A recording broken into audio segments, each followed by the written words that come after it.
Thomas Paine, Thomas Paine, Sam Adams, Sam Adams, Sam Adams, Benjamin Franklin, Benjamin Franklin, Benjamin Franklin.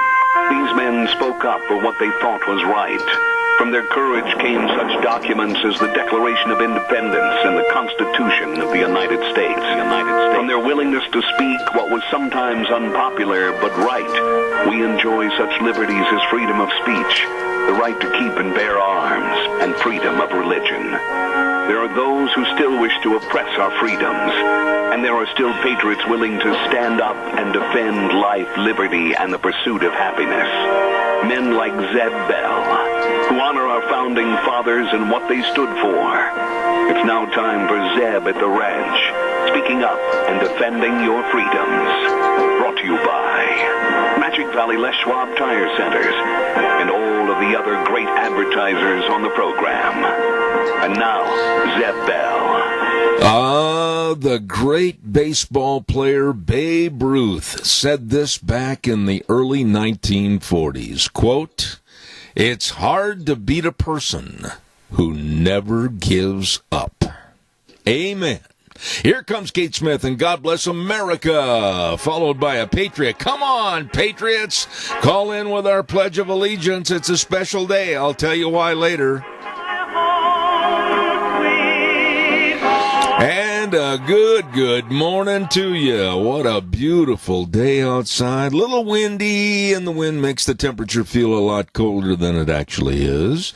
And we're going to go to the weather in a few minutes, but right now I want to remind you we're brought to you by our major sponsor, your Magic Valley Les Schwab Tire Centers, all 7 locations serving you with all the tires you need. Stop in and see them today. Along with our friends at Burley Physical Therapy and Rehabilitation at 1263 Bennett Avenue, Suite 2 in Burley, helping you get back to being you. And, of course, Greystone Crossing Senior Living at 1221 21st Street in Hayburn. Seniors living the good life with friends. Right now, let's go to the phone line and have our Pledge of Allegiance. Good morning.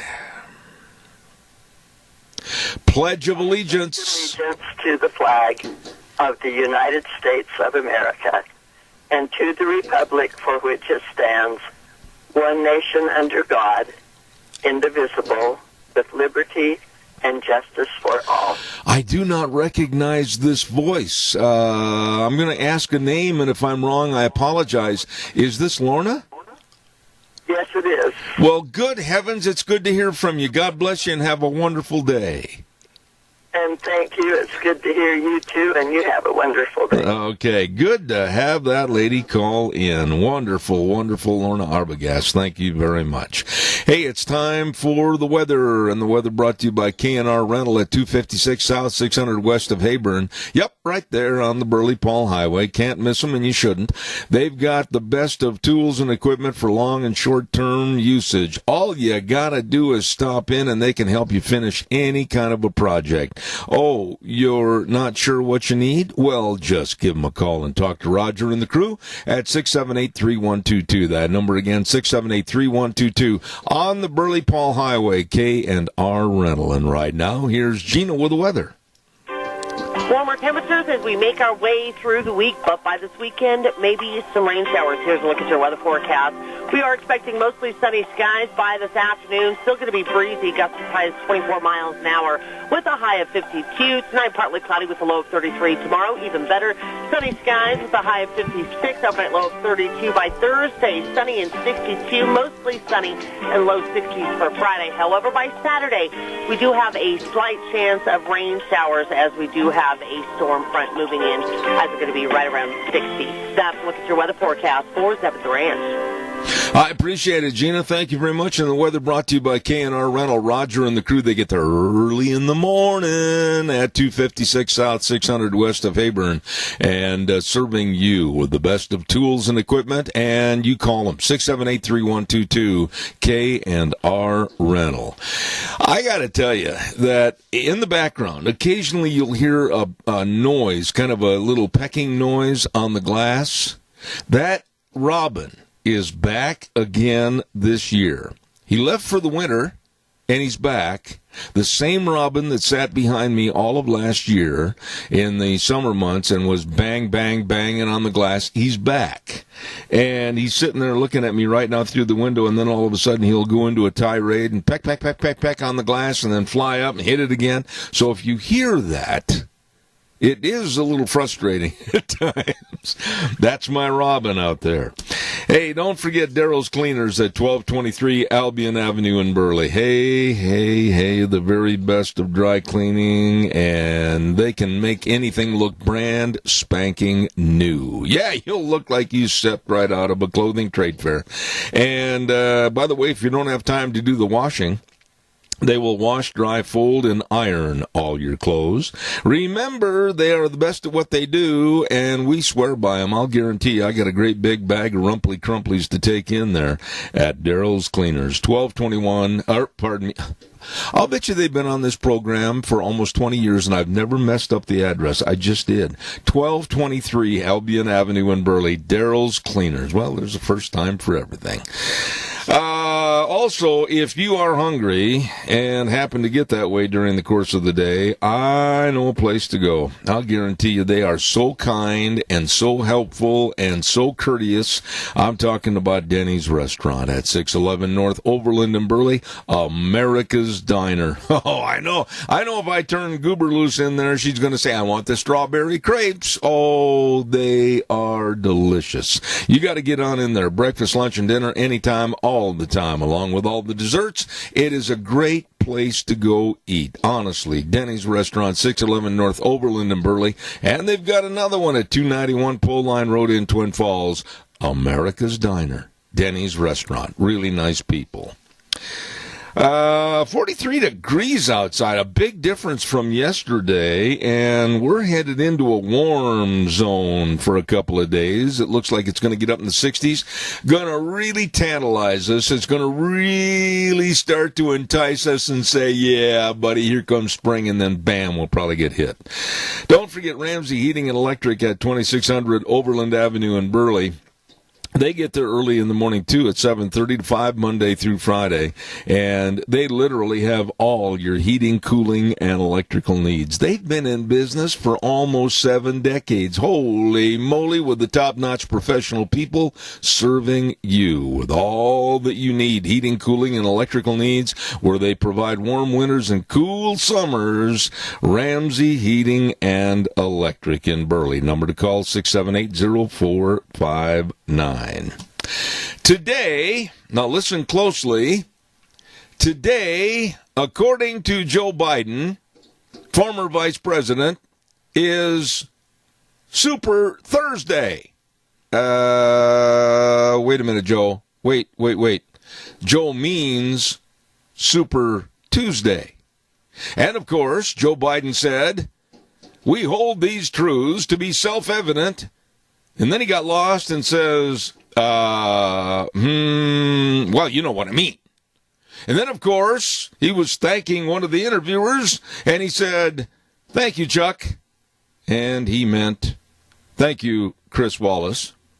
And then you got to admit that Joe Biden's mind seems to be missing in a lot of action. Way too many gaffes. He even said a couple of days ago, well, I'm running for the Senate. No, Joe, you are running for the presidency, possibly. He's an old man. I can say that because I'm an old man. He's an old political curmudgeon that needs to go home and sit on the porch. He and Bernie both. And he just makes way too many gaffes about mistakes in politics, about where he is. I know he was in New Hampshire, and actually he was standing in Vermont not too long ago. I mean, holy cow. But that's Joe Biden, and he is trying to make a comeback to take over the lead away from Bernie Sanders in today's Super Tuesday. 9 states, California, Texas, etc., having their primary, and only the hours will tell. We probably won't hear a lot from the West Coast until the early morning hours tomorrow, but everybody says that Bernie is going to lock up California and Texas. Well, we'll wait to see. And then Bloomberg. How many of you out in the audience last night watched the Bloomberg town hall on Fox News? Raise your hands. Oh, my goodness. Quite a few, really. I'm surprised. Well, they even had protesters show up during the town hall. And it was really embarrassing for Fox News. Brett Baer, Martha McCallum, they quickly went to a break so that the security forces and police could run in there and throw these people out that were trying to protest right within 4 or 5 feet of the stage. And one person asked him about gun control, and I'm going to get into that in just a minute, so stay tuned. Calls are welcome, 436-2244, 1-866-927-4587. Give me a call.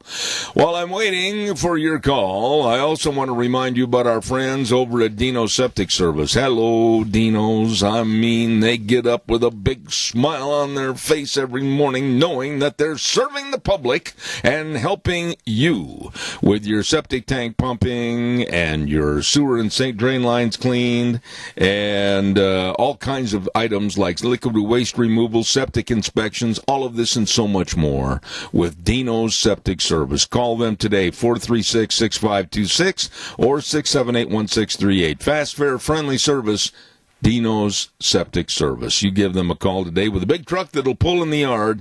Smells cargo on the way. Wheels, I've had a note, had some calls. Are we in that fuzzy stage again today? Yeah. I told you to tell me immediately when that happened. Yes, sir, and I was going to. Okay. We can change if you like. Well, what can we do? I mean, I'm upset that this happened yesterday, and now it's happening again today, and I've had calls here at home with complaints. So do we need to reestablish a new phone line or what? We can. It's not too bad. It's not. Well, too bad. A little bit is too bad, and it needs to be fixed. And so the powers that be over there need to address this with the engineering staff, and we need to make sure that it's taken care of. I will have you play just a tune or so, and I will call back on another line and see if that's going to establish a better condition. All right. Sounds good. All right. Thank you.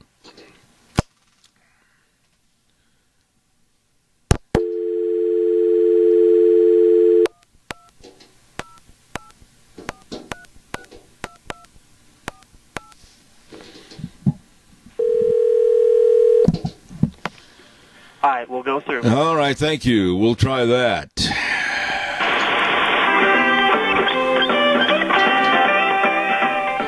All right, hopefully, tell me, Wheels, you're the producer over there. What's going on?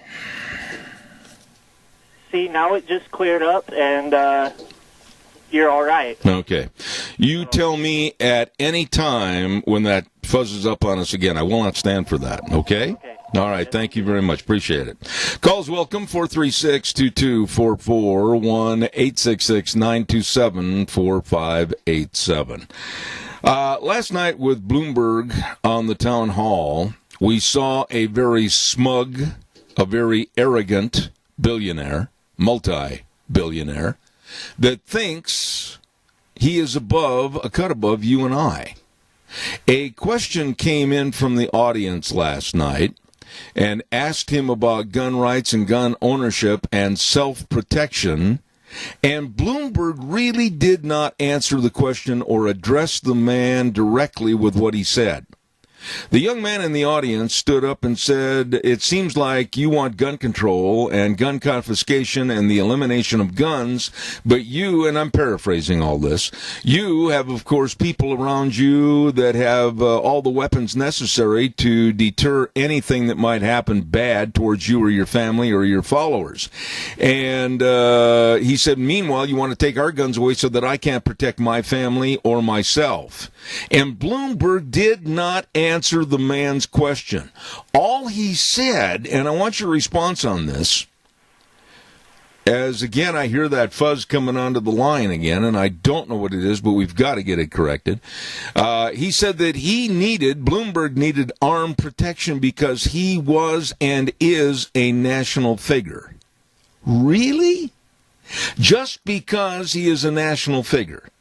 Just because he is a former mayor of the United States' largest city, New York City, Just because now he's running for the presidency on the Democratic ticket, he needs protection more so than anybody else?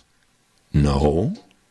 This is where I have a real problem with elitism and the people that are promoting elitism, and the rest of us be damned. I think the person that stood up needed to have that question answered. I thought that Brett Baer and Martha McCallum did a terrible job in glossing it over and going on to the next subject matter, when Bloomberg should have been forced to look that man in the eye, the young man in the eye, and answer that question about gun control. He did not. He did not. Calls welcome, 436-2244, 1-866-927-4587. Don't want to beleaguer the fact, but Wheels, is it any better now, or are we still suffering from that shaded line? No, sir. Right now it's at bay for the most part, which is good. So okay. I'm hoping it stays like All right. Thank you very much, Wheels. Appreciate it. While I'm waiting for your calls, come on, don't hesitate. Give me a call on the landline, 436-2244, 1-866-927-4587. Can't do it without you. Don't want to do it without you. Don't forget one of the West's most outstanding offerings of yearling and coming 2-year-old Gelbvieh, Angus, and Balancer bulls. It's going to be this Saturday. It's the 25th annual bull sale put on by the Sheridan Ranch. My friends Cordell and Patty Sheridan up there at Elmo, Idaho. But the sale is going to be at the Burley Auction Yard this Saturday. Put it on your calendar, 1 o'clock starting time. Merv May's going to be the auctioneer. Oh, it is a ripping good sale. I urge you to be in attendance, and they've got free delivery up to 300 miles radius of the sale, and that means 80 ripping good bulls, 30 coming 2-year-olds, and 50 yearlings. Sheridan Ranch Bull Sale. Don't miss it this coming Saturday, March 7th at 1 p.m. Burley Livestock Sale Yard. 25th annual bull sale. One of the very, very best. Caller, good morning. You're on the air. Yeah, can you imagine Mini Mike, 5'3"? I don't know what he did to get rich. I know he did something. I know what he did. It's just he must have got lucky. Because I don't know that he's as great as he thinks he is. But can you imagine him, who is totally committed to global warming and somehow, changing it, what he would do to this country and the economy? In Oregon, Kate Brown is trying to institute this climate change bill. It's going to crush farming, ranching, logging. And this is the thing. If it gets closer, then it comes here somehow. God forbid. And we were to have elected such a man. And they were trying to institute all this control, taxes. I know what we went through from 08 to 16. I watched the freeway dry up. I watched gas prices go. You might have been paying $5 for diesel at one time, is that right? When I was rodeoing in California, it was nothing unusual to pull into a filling station and pump almost $5 diesel into the vehicle. I mean, what you're saying is absolutely right. Oregon's Kay Brown and Washington's Jay Inslee are two people that need to be removed from office, and they need to start putting back in common sense. Those two states alone are causing a lot of problems, along with the state of California, to make the left coast almost totally unlivable, and people are moving out in droves. Well, did you notice that the governor of California has mellowed out because sanctuary cities the federal government, because of a ruling in a court in favor of Donald J. Trump, sanctuary cities, federal money can be withheld from them if they don't cooperate. Randy, stop and explain. Randy, just a minute. Randy, wait a minute. His attitude is completely changed. If you heard the interview, you'd say, well, this isn't the same arrogant jerk that was talking before. Yeah. And so, I don't know. You're right. This West Coast business and these governors and the legislatures that are controlled by Democrats, I'm telling you, They're at the firewall here. Randy, wait, Randy, I don't know if you can hear me or not, but wait a minute. Let me jump in on you and talk to you a little bit about certain points you're making. And I don't know if you can hear me or not, if they've got something turned down at the station or what, but okay. All right. I mean, if you're going to have a conversation, we got to have a two-way.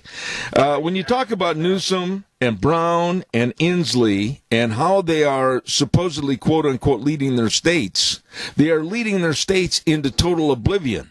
They are leading their states into being mass exodus states. The people want to get out of there. They want to raise their families with a conservative base and some kind of intelligence and get away to where they can make a living. They want to lead their families to states where they can have energy and they can have bountiful energy and they can have education programs that aren't all slanted towards the loony left.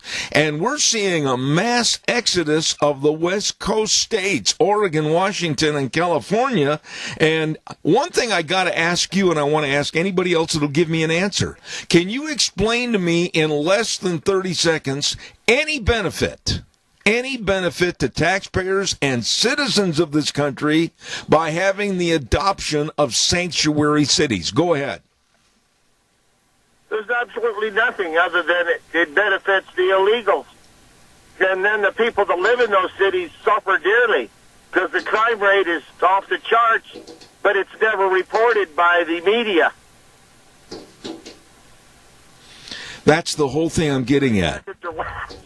That's the whole thing I'm getting at. This sanctuary city, sanctuary state attitude, whether it's San Francisco, whether it's back in New York City with de Blasio or whatever, why?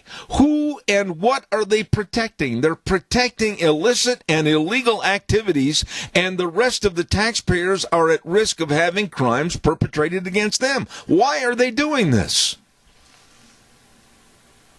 Well, because it's a voter base, and it's just like I've said in the past, in Los Angeles, the greater Los Angeles area, there's 2.5 million illegals who live in an underground economy.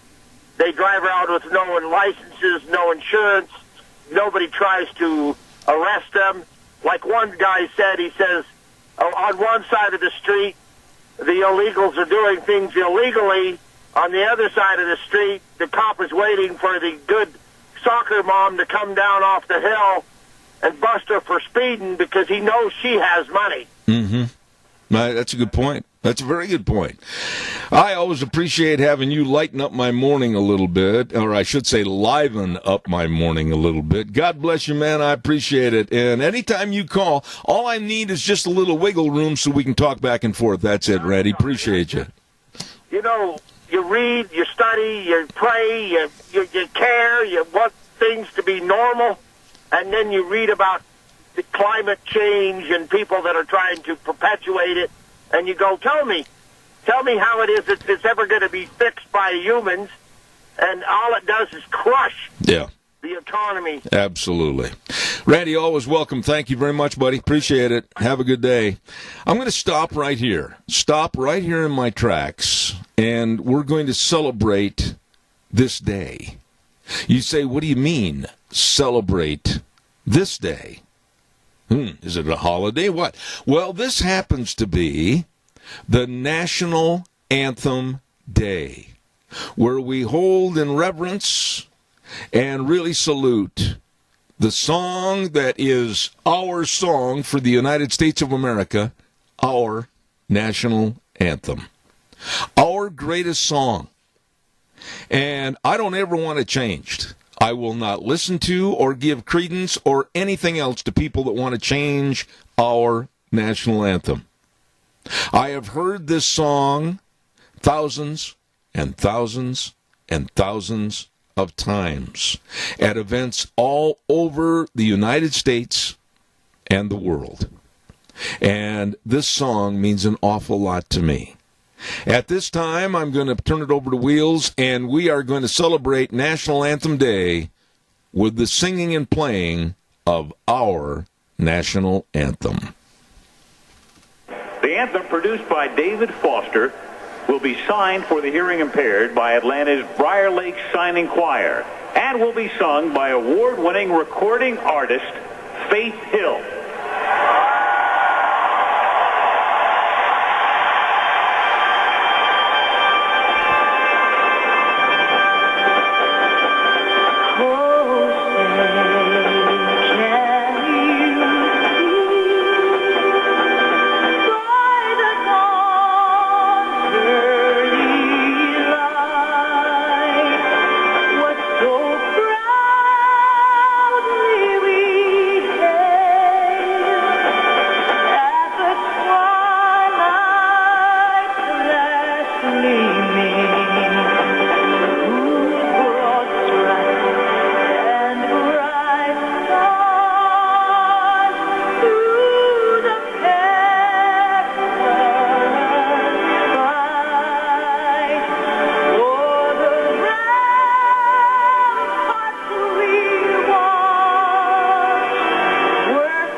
Wow.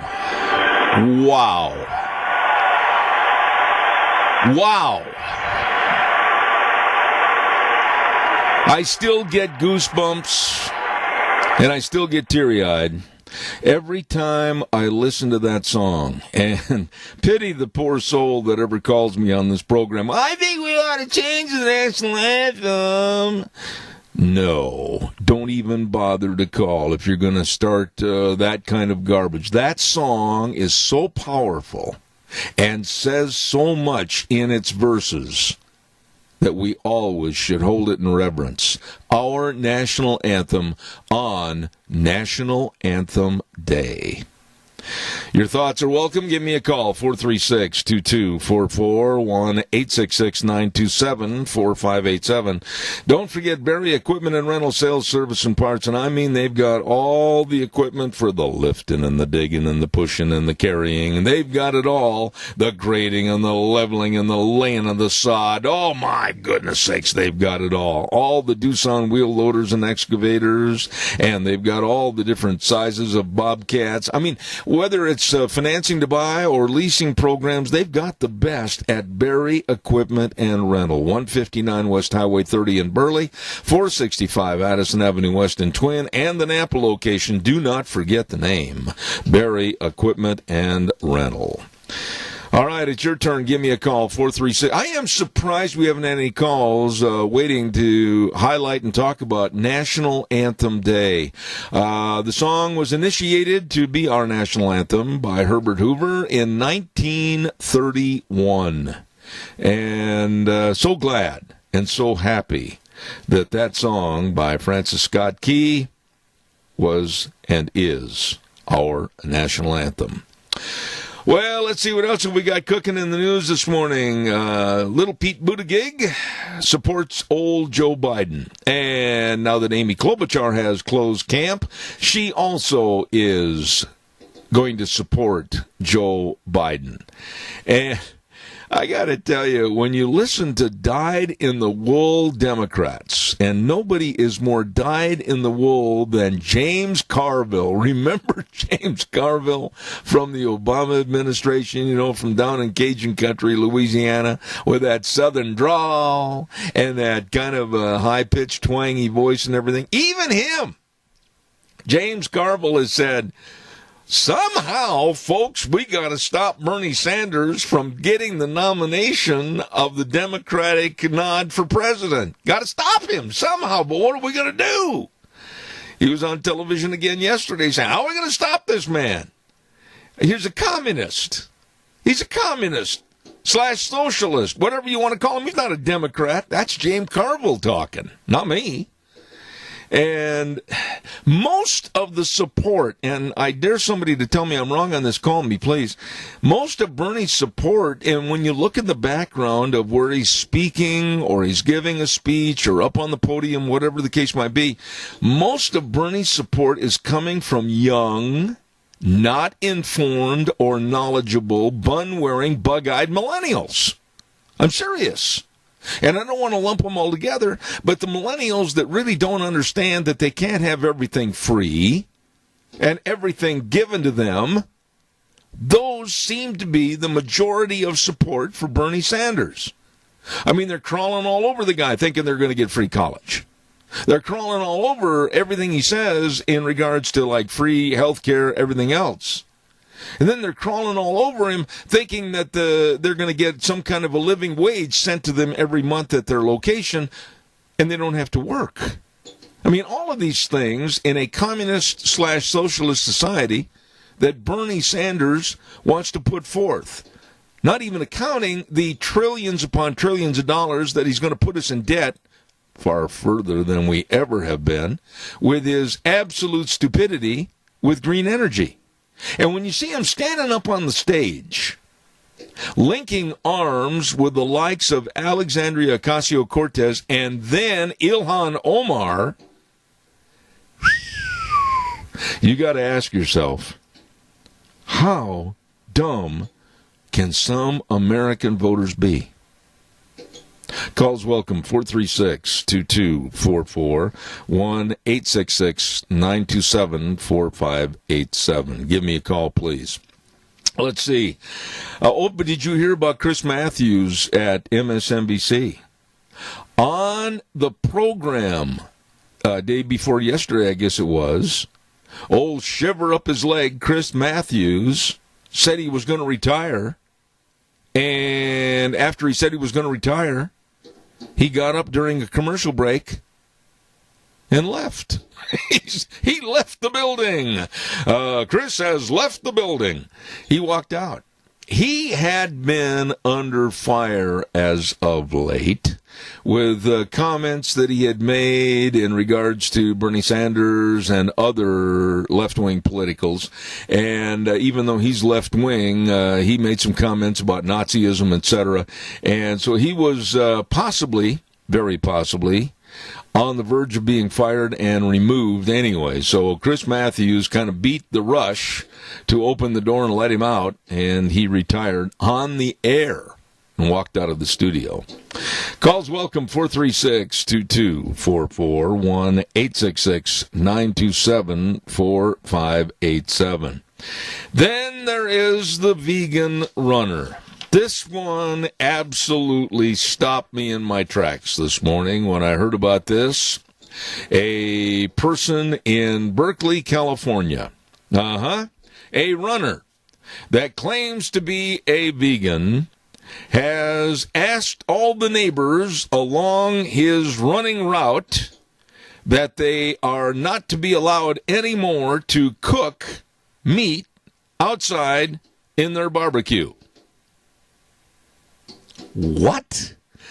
Yeah, this person down in Berkeley, California, said that when they're out running, that the smell of cooking meat offends them because they are vegans. And they said the smell can be very overpowering to a vegan. And this is what they said. Quite honestly, the odor is offensive. And I'm hoping our community can have some empathy for its plant-based neighbors by closing their windows if they are cooking meat and only putting vegetables on the barbie. Can you believe this? Now they want us to hide what we eat, go behind closed doors, and cook it inside and only put veggies on the barbie. And they're complaining that the smell is too disruptive to them. What are your thoughts? Please give me a call. And then this one person wrote back and said, you know what bothers me is runners. Have some respect. Exercise indoors with all the windows locked and leave us alone in our own backyards.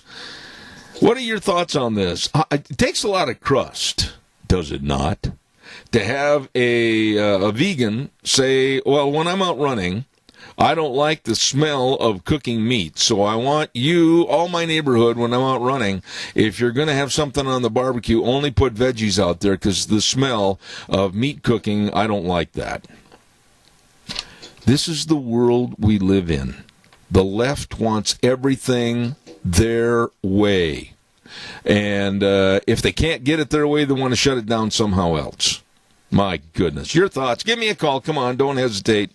436-2244, 1-866-927-4587. Please give me a jingle. While I'm waiting for your call, I want to also mention to you our weather forecast. We'll do that real quick. And the weather brought to you by Mount Harrison Audiology and Hearing Aids. And believe me, they are right behind the Minidoka Hospital across from the emergency room. And the number to call for a hearing screening today, get on the list. Make sure you call 312-0957. I'll say it again, 312-0957, helping you with your hearing health. Believe me, these are the pros. These are the professionals, and they've got the best of hearing technology at Mount Harrison Audiology and Hearing Aids. Call them today for an appointment. Right now, here's Gina with the weather. Warmer temperatures as we make our way through the week, but by this weekend, maybe some rain showers. Here's a look at your weather forecast. We are expecting mostly sunny skies by this afternoon. Still going to be breezy, gusts as high as 24 miles an hour with a high of 52. Tonight, partly cloudy with a low of 33. Tomorrow, even better, sunny skies with a high of 56. Overnight low of 32. By Thursday, sunny and 62. Mostly sunny and low 60s for Friday. However, by Saturday, we do have a slight chance of rain showers as we do have a storm front moving in. Highs are going to be right around 60. That's a look at your weather forecast for Kevin Durant. Thank you, Gina. Always an outstanding forecast. She puts together a great compilation of all the facts, and the weather brought to you this hour by Mount Harrison Audiology and Hearing Aids. And believe me, they're there to serve you, and they know that hearing loss affects each person differently. So please call for a hearing screening today at 312-0957, Mount Harrison Audiology and Hearing Aids. All right, what do you think about vegan runners or vegan people in general? Oh, I don't like the smell of meat. You know, this thing could get completely out of hand, because what about going downtown? What about going by a KFC or going by any other fast food restaurant? You can smell the hamburgers are cooking, the cheeseburgers and the bacon burgers and everything else, and you can smell the chicken. Oh, I love that smell. But they're going to start complaining about this too? Wow. Give me a call, 436-2244, 1-866-927-4587. Caller, good morning. You're on the air. Well, good morning, Mr. Bell. Can you answer me why we have to always conform to, these nutcases running in the morning or in the afternoon or whatever? Barbecuing? Is that the only thing they can come up with? You know, Donna, you just asked a $1 million question. Why do we have to conform to them?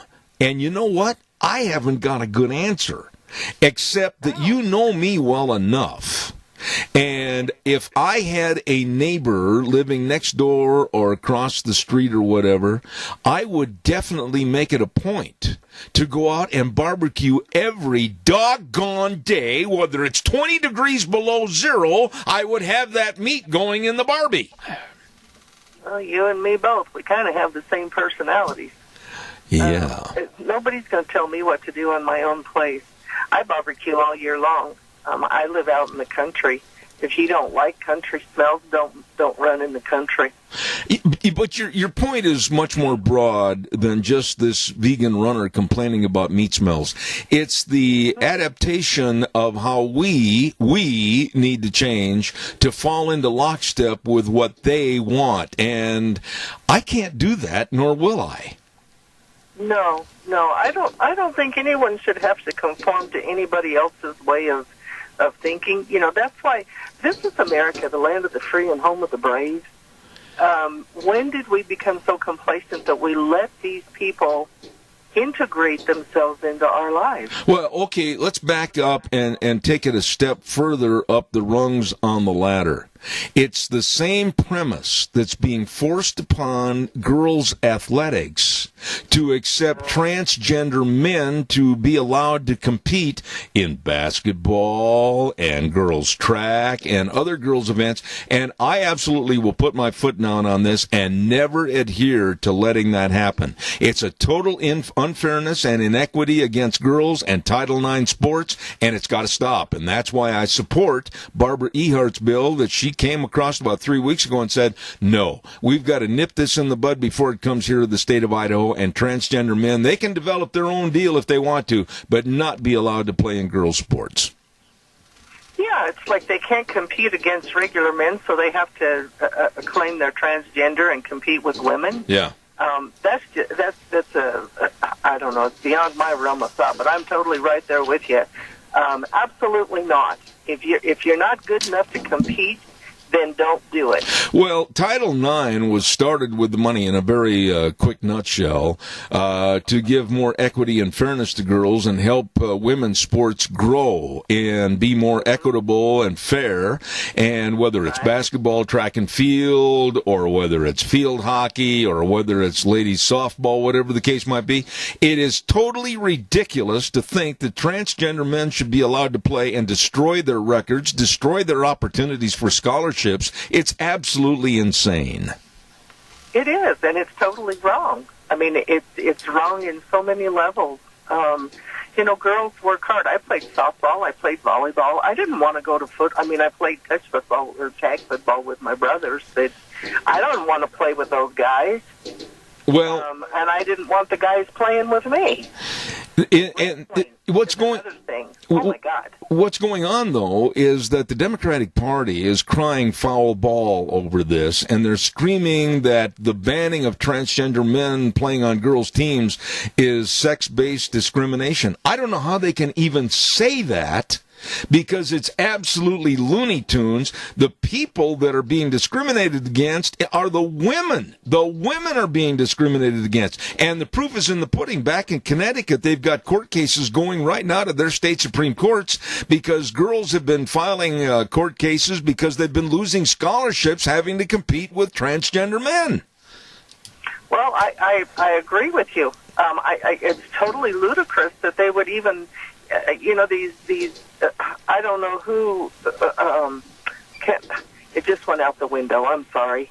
I can't imagine anybody approving men playing in women's sports or women playing in men's sports. That's why we have two genders, male and female. Bingo. And each one has their own separate sports events. They always have, and the girls are, and I think because the girls are becoming so phenomenal in their sports, they're trying to decimate that, and that's totally wrong. It's immoral in my book. Well, it is immoral, and it's insane. I mean, I remember a picture vividly, and I might still have it in the file, when all this transgender garbage started not too many years ago. There was a picture of a guy that stood, and I'm going to look this picture up and find out the name of the college in California, but he was 6'8", had a full beard and he's playing on a women's basketball team because he was a transgender male. This is insanity. It is insanity. There's no... I don't know. I don't know how to fix it, Zeb. I just hope that some of these lawmakers don't allow that to happen in Idaho. Well, the thing is... You can do what they want, but leave us alone. The thing is, though, you are doing something by speaking out. And this is where I really, sometimes I get really mad.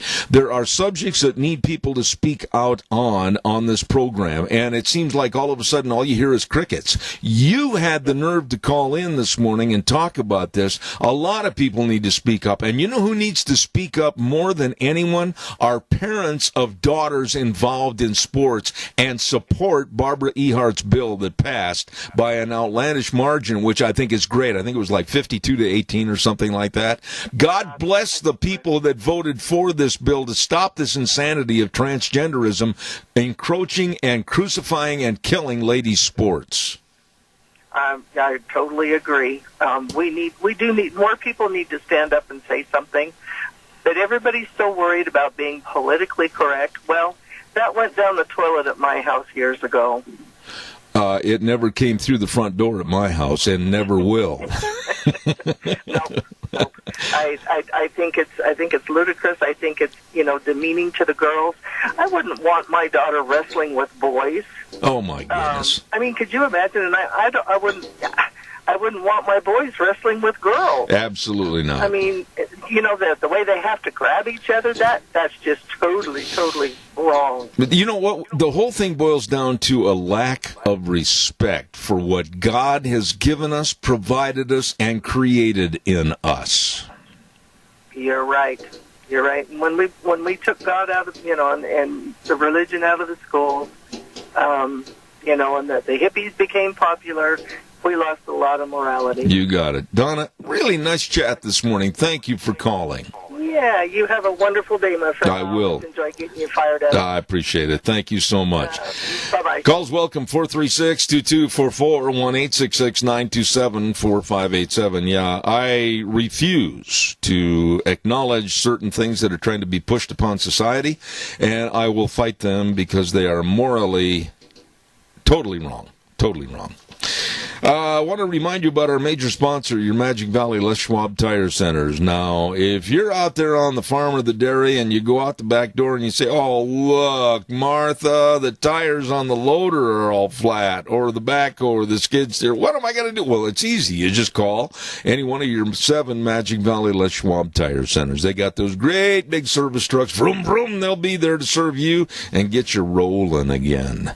And don't forget, too, at any one of the 7 locations of your Magic Valley Les Schwab Tire Centers, they've got all the tires for all the vehicles, all your cars, SUVs, pickups, trailers, you name it, all there. Along with the best in brake service, front end alignment, shocks and struts and batteries with Lane and Rupert, Dave on Blue Lakes and Twin, Mike and Buell, Mike and Jerome, the Twist family and Paul, Daniel on Poline in Twin Falls, and Trent on Overland and Burley. Yep, your Magic Valley Les Schwab Tire Centers. Caller, good morning. You're on the air. You know how we were talking about governors. Last year's legislative session ended in Oregon with the senators leaving because they couldn't create a quorum, so Republican senators left and came to Idaho. Literally, they had no choice because Kate Brown was going to, put this legislation in and crush ag, logging, everything. Yeah. And so this year they had a demonstration at Salem, and there was 40 semis, let alone they packed the place. Okay, so she met with them, and all they said it was congenial. They didn't say that there was any effect. So this is my point. After she met, she saw what she was going to do to these good people. She turns around and writes a letter to Jay Inslee, the governor of Washington, and says we believe that the dams, the lower snake between Lewiston and Pasco, needs to be breached. And so she didn't care. She didn't hear anything anybody said. Yeah. It didn't mean a thing to her. And see, how do you get rid of her? How do you get rid of Inslee? Well, they have perpetrated and fathered an approach up there on the western part of Oregon and Washington that is absolutely so liberal. In some places, it makes California pale. Let me tell you, I'm very concerned about what happens, and anyone with any common sense, and that's what's lacking. And I've got to go to the news here, Randy, but I want to talk to you more about this maybe on tomorrow's first hour. Anyone with any common sense that thinks that breaching the dams isn't going to be costly and horrendous and absolutely destroy our food chain supply to the West Coast is an idiot. I'll leave it at that. Yes, there's so much to it, and we don't have time now. Randy, God bless you. Good point. Appreciate your call. Thank you so much. All right, partner. We got to run to the news, or in my case, limp at a fast rate. Here we go. CBS News next. I'll be back in 7.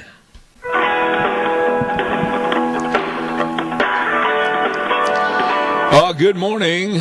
And what was a beautiful kind of a blue sky morning has turned into one that looks very threatening outside and cloudy and windy, etc. Good morning, Zeb at the Ranch, of course, brought to you by our major sponsor, your Magic Valley Les Schwab Tire Centers, all 7 locations serving you, along with our friends at Burley Physical Therapy and Rehabilitation at 1263 Bennett Avenue, Suite 2 in Burley, helping you get back to being you. And, of course, our friends at Greystone Crossing Senior Living, 1221 21st Street in Hayburn. Seniors living the good life with friends.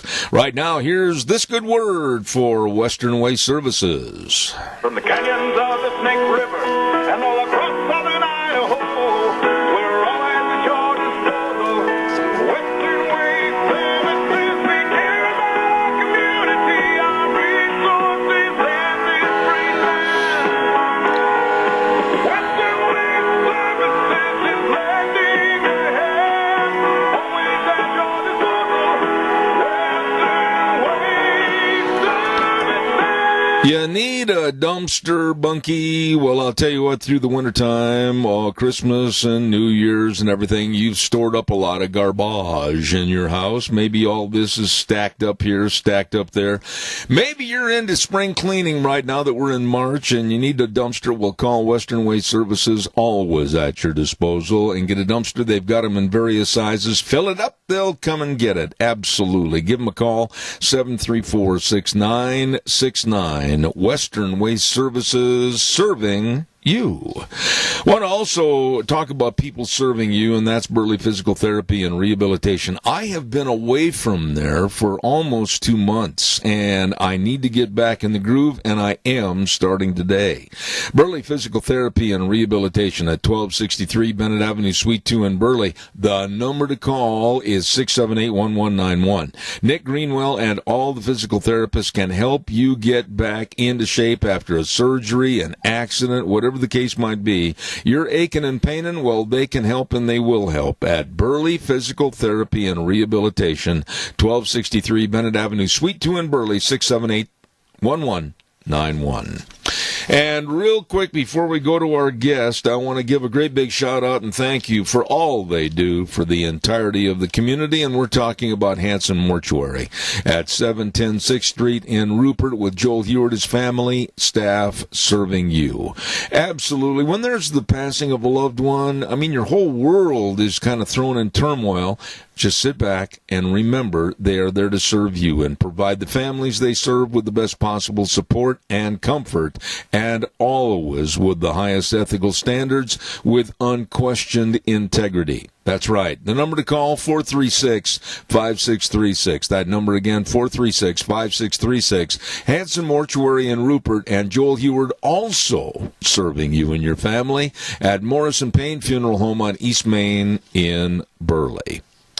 There is a gentleman that has been on this program off and on for years, and I have the highest respect for him and his thoughts on energy or the lack of.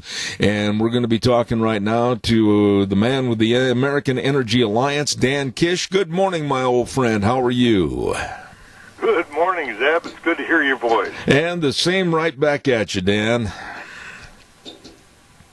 And then we have dead air. Okay. Then we got dead air. That's right. We ran out of energy, Zeb. There we did, and it's increasingly apparent that's what's going to happen if we elect a Democrat to run this country. I want to ask you something, and kind of a ballpark question here this morning. Why, in your studies with energy, why are the Democrats in unison and as a group so hell-bent on destroying our energy program? Yeah, it's a great question, Zeb, and all I can give you is my opinion. It's based on years of watching them do things.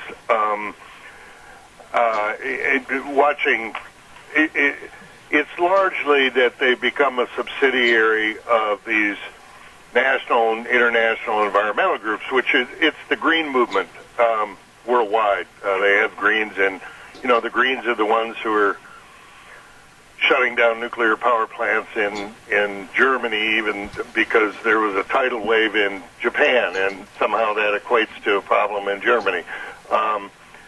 That kind of crazy stuff, and they've filled our kids' heads with this stuff in the public schools for well over a generation. Listen, the air is getting cleaner, the water is getting cleaner. It's better than it has been during our lifetimes, and those are just the facts. And it happens because we're wealthier, because we care more about these things, and of course we don't want to throw trash in our own backyards. That's the way responsible people who don't have to worry about the food they eat or the roof over their head deal with things. And as we become more rich, there's this outgrowth of people who basically want to tear the system down. And it's got its roots in a lot of political ideologies, but in essence, it's about control. They don't like the idea that without their control, people can get jobs and make food and raise livestock and move things from one point of the country to the next. They have to get in there, and because they're smarter than we are, Zeb, they know better. And if everybody would just do things, it's kind of a sickness in a way. And so I think that the politicians just respond to this desire for that some people have to have control over everybody else's lives. I mean, sometimes it's innate; they're born with it. Sometimes it's they get a zest for power. They like feeling like they're all powerful, and some people they somehow think that people in Washington know better than people in Idaho how best Idaho ought to run itself. And as long as we're going to have that, we're always going to have these struggles over power. It's an age-old time. They're just using the environment. They're just using energy as a means to get to the same thing they've always tried to get through. And we even saw that with the Green New Deal and AOC, where her chief of staff admitted to the Washington Post that this wasn't so much about climate change or save the earth as it was about power and control everything. And it was literally a quote in the Washington Post. Yeah. He made a mistake and uttered the truth. You're not supposed to do that in Washington. When you talk about these people of the Democratic Party, whether it's Bloomberg or whether it's Biden, or, of course, Joe would forget where he was talking about this, or whether it's Bernie Sanders, any one of them, or any of the Democrats that sit in Congress, you have to ask yourself, okay, wait a minute, don't they have kids? Don't they have grandkids? Don't they have family get-togethers to where it's important that the family get together and celebrate so-and-so's birthday or go together for Christmas or whatever? Or maybe they thrive on having good meals made at home. Well, when you talk about energy and cutting back on energy, you're talking about a food chain that's going to be cut. You're talking about all things in commerce that are going to be absolutely stymied and stopped. You're going to be talking about travel in general that's going to be absolutely eliminated. Why do they want to basically bite the hand that feeds them? Yeah, well, because they live differently than most of us do, most Americans do. I mean, we're talking about the lifestyles of the rich and famous here, right? Michael Bloomberg has spent hundreds of millions of dollars before he was even running for president to shut down coal mines and now to go after natural gas production in the United States. This is a guy who is mayor of New York, flew by private jet every weekend to Bermuda so that he could golf. And I actually have a friend I know who's sort of a neighbor of his in Manhattan who also has a place, he's quite wealthy, and has a place in Bermuda, and they're neighbors. And he doesn't share the mayor's politics, but he was telling me that he literally would fly there for the day. He would fly on a Saturday morning, play golf, and fly back. And meanwhile, he's telling us that we have to put carbon taxes on our gasoline and the heating oil that Granny uses or that we use, or natural gas, because I guess it makes them feel better. And so they just live a totally different world. They know that they're not worried about their kids. Their kids are set. They've got them set up. They're not worried about their families. Their families are a lot different than ours are. They don't have, a bunch of grandkids scrambling out the door of the minivan to come to see them.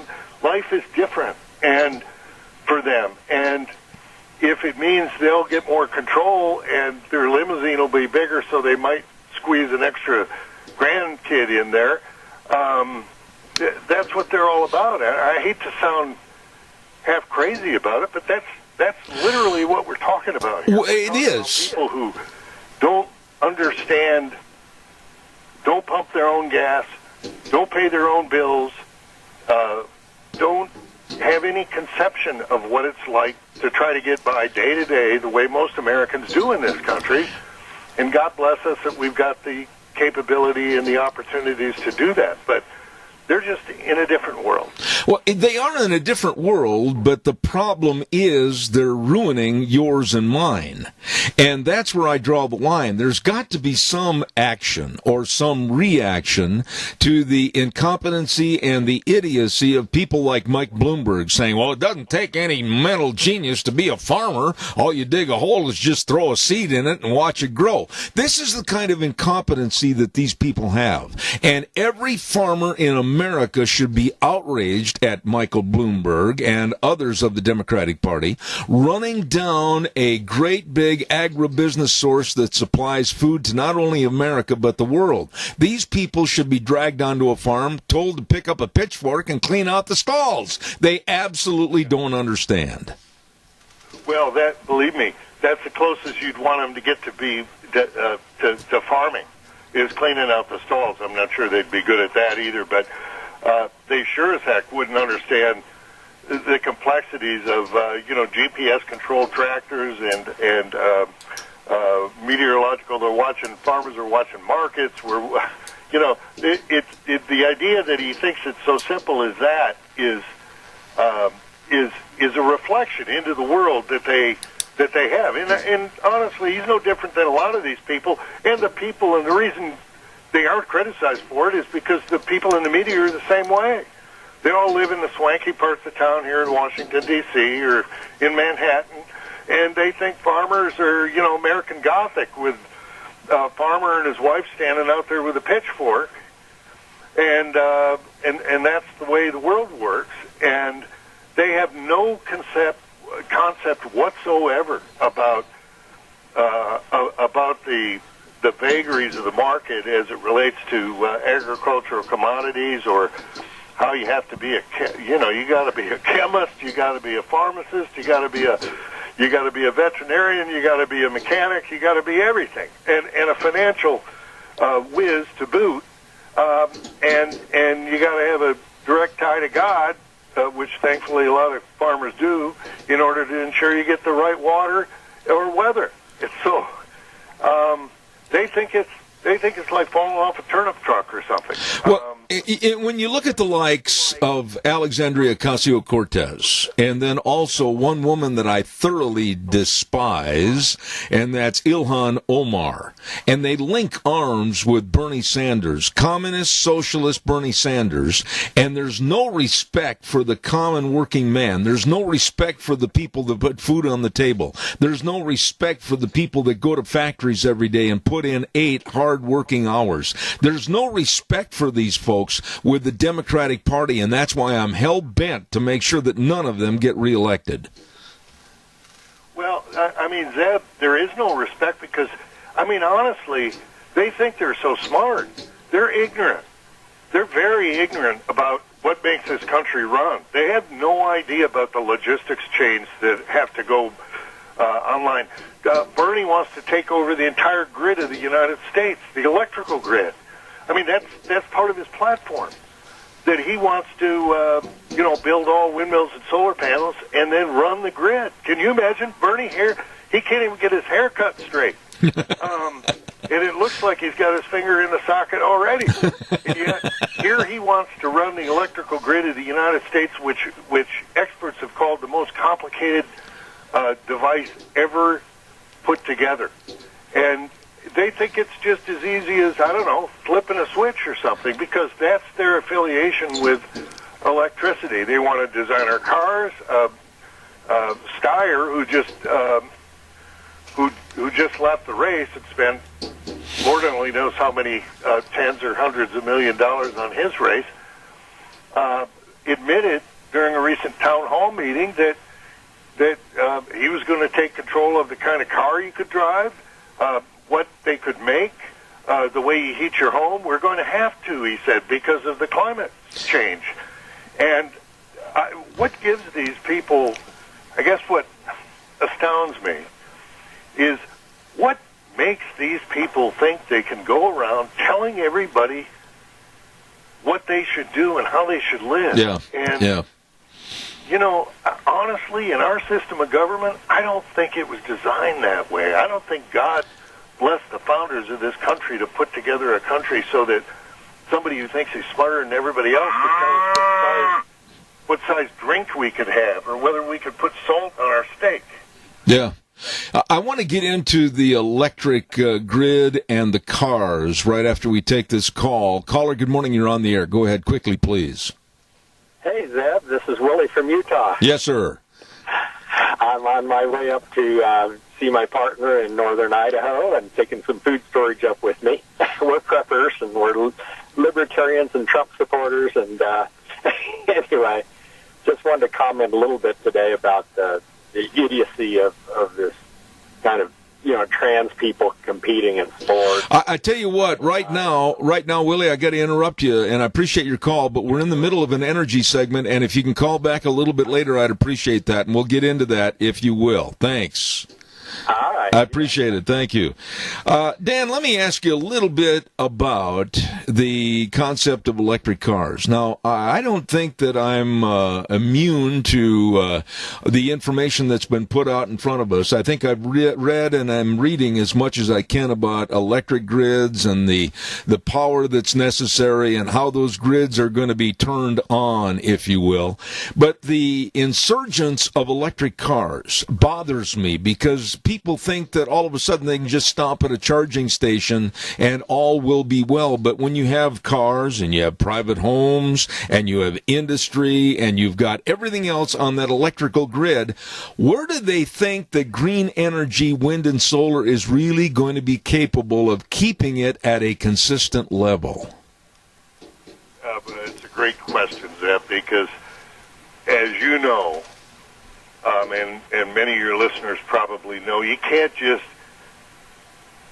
throw the switch for demand or supply. You can't just throw a huge amount of electricity into the grid all at once or take it out all at once without having something on the other end. It will crash the grid. It will break down, and then we have blackouts or brownouts or something like that. And they have this grand idea that somehow the batteries in our cars are going to feed the system. Somehow this is how they look at it.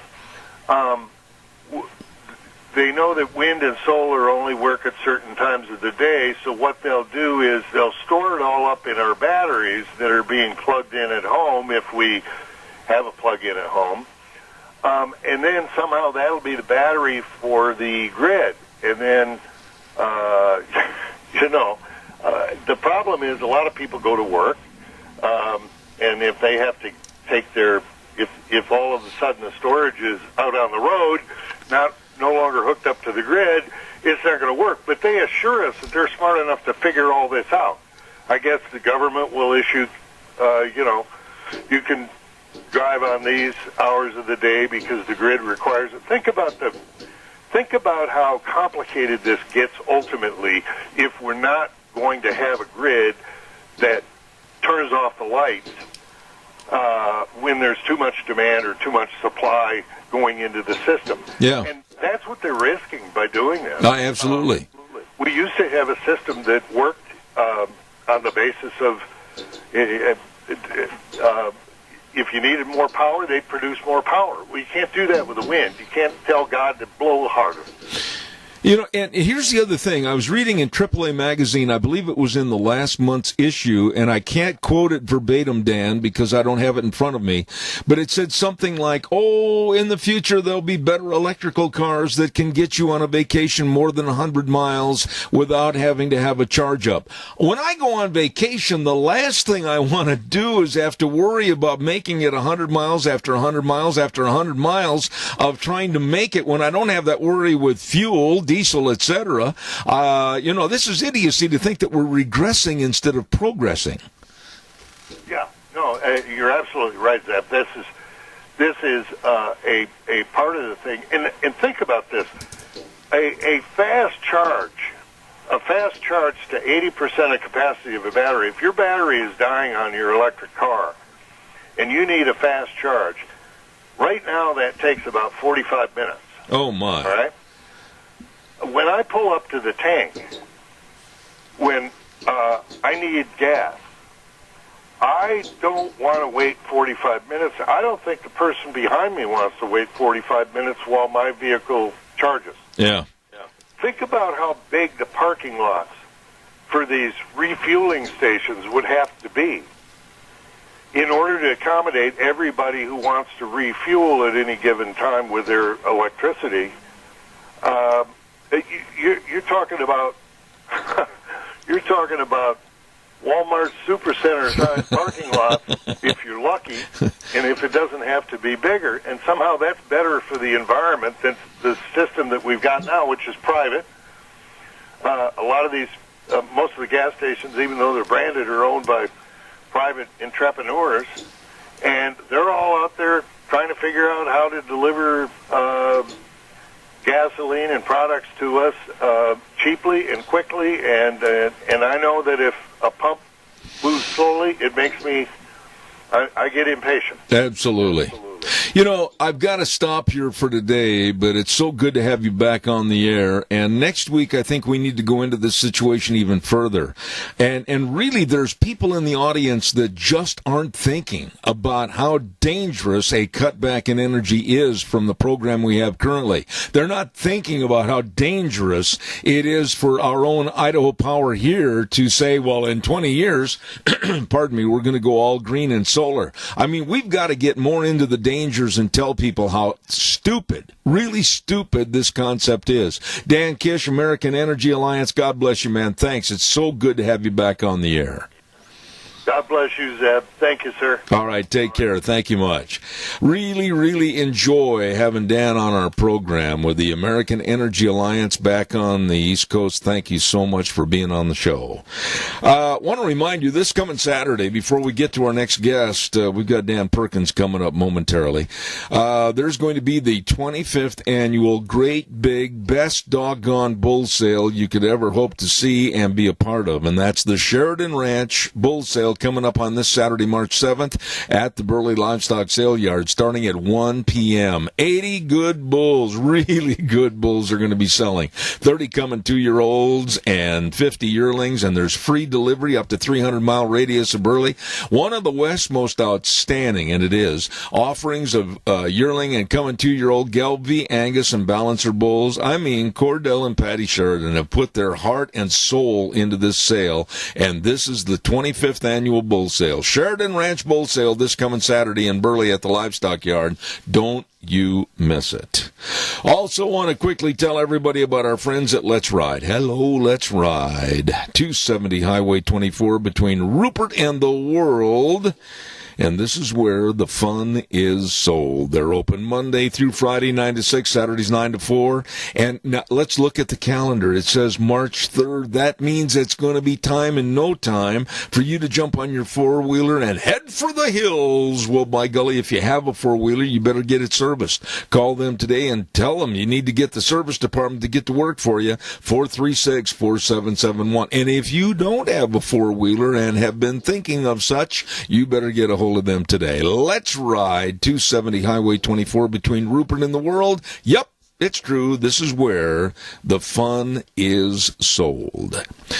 Right now, a gentleman that has been a long-time guest on our program, and I look forward to having him on our show every single time. He's an author of many, many books and also nationally recognized expert on public policy and energy and what's going on the political scene.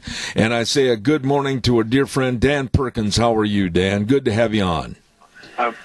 Thank you, Zeb. It's been a while since my own.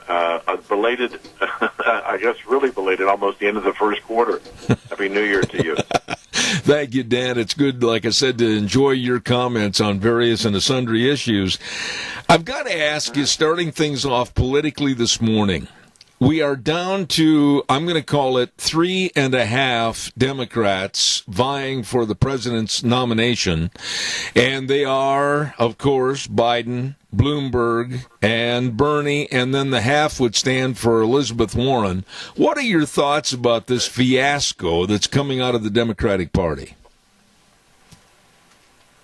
Well, it's an interesting, I've written quite a bit of commentary about that since the beginning of the campaign. I look at it and I try and look at it from a different standpoint, Seb. I'm looking at it from the standpoint as you and I are media people, and especially television. If you look back from the beginning of this campaign, the number of things that the Democrats have said when they're on their platforms in their debates, they have apparently no understanding that politics today really isn't about anything other than optics. How do you look? How do you sound? How believable of what it is you're saying, and how deliverable it will be acceptable by the people that want you to vote for them. If you look at all these things that have, and I could spend a whole hour with you talking about how full the coffers must be of all of these incredible things that the Democrats have said that will come back to haunt them in the presidential election. How do you say, if you're Bernie Sanders, that you want Medicare for all and you want to spend $30 trillion to do it, and when he gets pressed for it, he doesn't specifically say how he's going to pay for it. He talks about the savings if we replace all of the health care premium of about $460 billion. But if it's going to cost $30 billion in 10 years, you save $460 billion the first year. Multiply that times 10, that's $4.6 billion. He's still about $23 billion short. And so the idea that America is going to be a socialist nation, I don't think they understand that the American people aren't going to buy that story. So I've said many, many times that I believe that none of the candidates, the 3.5 as you point out, will have the necessary votes going into the convention in Milwaukee this summer. So it will wind up being a brokered convention. Mm-hmm. And they'll vote the proper vote for the delegates that are in the first ballot. The superdelegates will come in the second ballot. Still won't be a clear winner. Then the long knives will come out, and it'll get really, really ugly. So they'll look for a compromise. I still believe, short of one caveat, that Hillary Clinton is going to wind up being the Democratic nominee. She's going to let them fight and attack each other, cut it to shreds, and she will ride in on her white horse after the third ballot and say she's willing to run against Donald Trump. She, quote, beat him before she can beat him again. And that would be, I don't know which would be more of a disaster for the Democrats, Hillary running again or Bernie Sanders. But I really believe that the vast majority of Americans, and I believe I've predicted on your show before, based on what I know today, I believe that the outcome of the November election will probably be 48 states for Trump and 2, possibly only 1 for the Democratic nominee. So they're not paying attention to what they're saying. They're not paying attention to the reaction of the American people. They're degrading the American people again, just as Hillary did, as deplorables. When you have Adam Schiff standing in front of the Senate say we can't trust America to vote Donald Trump out of office, we have to do it. Mm-hmm. They're attacking the American electorate and actually putting a stake in the ground that the deplorables shouldn't have a voice. You bring up so many talking points that, like you said earlier, we could go on for an hour. But I want to go back and I want to take one segment of what you said and I want you to explain it, and then I want to go back to what you just said about Hillary. When you talk about Medicare for all, and this is something I want somebody with your expertise to explain to my audience, that when you have a politician like Bernie or Elizabeth Warren or whomever stand up and say, well, we've got to have Medicare for all, it's a human right, and they're talking about even paying for and providing Medicare for people that come across the border illicitly, illegally, and are here in this United States. Right. Dan, why can't the American public grasp the fact that this is complete lunacy and will break every single person in America? I mean no disrespect in answering your question. I don't necessarily think that they don't know. I think that they've been very quiet about it. They're listening to the stupidity of the Democrats and all the promises that they're making on free college and Medicare for all and all the other social plans, rebuilding America, physically rebuilding it to make it green compliant.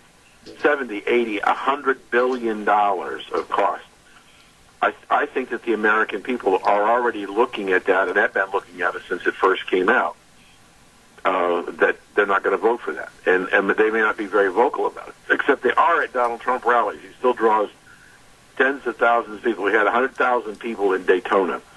So the point is that I believe that the American people do understand that we don't have the money to pay for Medicare for all. But what Bernie found out in Nevada will be a very important truth to him going forward.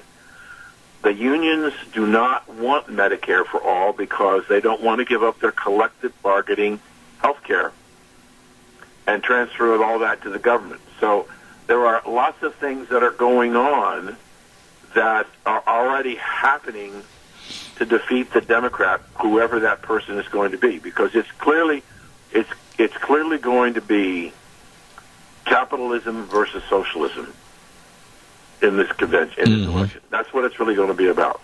Do we want to be a socialist communist party and nation, or do we want to be a capitalist free and open society? I would take one of the things that you said and say, when the first debate, if you remember the photograph, when the moderator asked the question, how many of you would be in favor of providing free health care for immigrants who illegally come across the border? Every hand went up. Mm-hmm. That will turn out to be, I believe, a seminal moment when the American people said, no, I'm not taking my tax dollars and giving it to somebody to provide free health care when they came across this country, into this country illegally. That's the kind of dumb, stupid mistakes that the Democrats have been making that have all been recorded on tape and will come back to haunt them. Well, and I'm so glad to hear you explain it that way, but I think the same verbiage that you just used regarding Medicare for All and the lunacy that's perpetrating that idea could be used also for their energy programs, the green energy programs, and the free college for everybody. I mean, when I look at this situation at a Bernie rally, let's just talk quickly about a Bernie rally. You look behind him in the stands, and what do you see? You look behind Bernie, and you're going to be seeing a lot of these people that are very young, 30 and under, not informed, not knowledgeable, bun-wearing, bug-eyed millennial kids that really have never had a job, never done anything, and I'm not lumping everybody into that millennial bandwagon, but that's his type of follower. And I will say this, Dan, I think Donald Trump has got to do something right now before November to try to sway a lot of the younger generation over to his side. Your thoughts? Well, I hear what you're saying, and I think there are other factors at play. Let me suggest to you that I want you to, and your listeners, to begin listening a little more closely to what Bernie Sanders is saying about college. He is very, very specific about college. He's saying that he wants college to be tuition free. He's not saying that he wants all of college to be free. He wants it to be tuition free, which means you're still going to have to pay for room and board and books and transportation and everything else. And so it isn't really, it's not fair and honest. It's in fact deceiving to say to those young people standing behind him, he's going to make college free, because you listen to him, he says tuition free. He doesn't address the other cost of college. I do think that you have a situation where it's interesting when college students are in college, they have one frame of mind. When they come out of college, and if they're lucky to get a job and they see how much comes out of their paycheck in taxes, they become capitalists very quickly. But it's really a situation that we have to understand, that we need to make sure that the people who are predicted to vote. To give you an example, I said a long time ago that the way they have scheduled the caucuses and primaries, they avoided unions and black population states early on. I said when we get to South Carolina, which will be the first state where 30% or 40% of the Democrats in that state are black, Buttigieg will not get more than 8%. Why? Because I know, based on conversations and research, that black people will not vote, senior black people will not vote for a gay man to be president of the United States. It goes against their religion. Mm-hmm. And so the hype that came out of Iowa and New Hampshire was a false narrative. Very few people voted. Very few votes were cast as far as candidates. But there was great hype in the media. But when it came to a significant state where you had a union presence, Nevada, the unions basically sat on their hands and agreed they were not going to support Bernie Sanders because they saw his Medicare for All as a taking away of bargain benefits that they've had for decades to transfer to the federal government. So he's not getting the union vote. If you look at at the black vote in South Carolina, not only did Buttigieg not get it, if you look at the ratio of Bernie Sanders to Joe Biden, it was like 72% of the vote went to Joe Biden and 8% went to Bernie Sanders. Bernie Sanders has got a problem with unions and blacks, and he's going to run into that moving forward between now and the times of the convention. And don't be surprised after today's results, he's not the clear winner that everybody thought he was going to be. Or if he is, look for, in the remaining states, more and more pressure from the unions and from blacks to vote against Bernie. Mm-hmm. Okay, now we are in Milwaukee. We're at the Democratic Convention, and all the states are waving their state banners and all of their Democratic paraphernalia, and all of a sudden someone sees a ripple in the curtain behind the stage, and you're telling me that may be Hillary, correct? Yes, I am. I mean, if you understand, if the logic, and this is not new, Zeb, I've been talking about this possibility for over a year. And I said, you have to understand that for the last 40 years, the Democratic Party has been the party of victims. Women, black, Hispanics, gays, transsexuals, lesbians, you name it. Victimhood. The ultimate victim in the Democratic Party is Hillary Clinton, because she won the popular vote. The election was, quote, stolen by Donald Trump and the Russians away from her. She is the ultimate victim. And I have no doubt, since she has not really walked away from the national stage since she lost, and she continues to talk, she's not embroiled herself in any of the stuff going on the debate stage, but she keeps herself in the public view. And if you saw the interview with her maybe 3 or 4 weeks ago, when asked about would she run, she said, I'm thinking about it. Mm-hmm. And so I think that what will happen is that they'll get there. This will be 1968 all over. There's going to be huge battles between the Bernie supporters and the Sanders supporters and the Biden supporters, and it's going to be chaos. And in order to try and get something done, they're going to need a compromise, and it's going to be Hillary. Okay. I also think it's possible, and this is going out on a limb here. I think it is very possible that if things don't work out well for Mr. Bloomberg today, it would not surprise me that he decides to break away from the Democratic Party and run as an independent. Wow. I've got another question, and I'm short on time, Dan, but we also have a caller. I'm going to put the caller on quickly with their comment, and then we'll go with another question from me. Go ahead, caller. You're on the air, please. Well, okay. If Bloomberg does go independent, who could he choose as a running mate that would, make sense? And then if Trump gets reelected, won't he change the Republican Party, and the never-Trumpers will, leave or change their mind? And after another 8 years of Trump, I would think the Republican Party would be changed too. I'll hang up. Thanks. Respond to the caller, if you would, Dan, please. Yeah, there's a lot to unpack there quickly. Bottom line is that my guess is that if Bernie or Biden are the nominee, I would expect the possibility that that Bernie would choose the woman who Atkins, I believe is her name, who lost the gubernatorial race in Atlanta, supposedly on a racist basis. She would be a logical vice presidential candidate.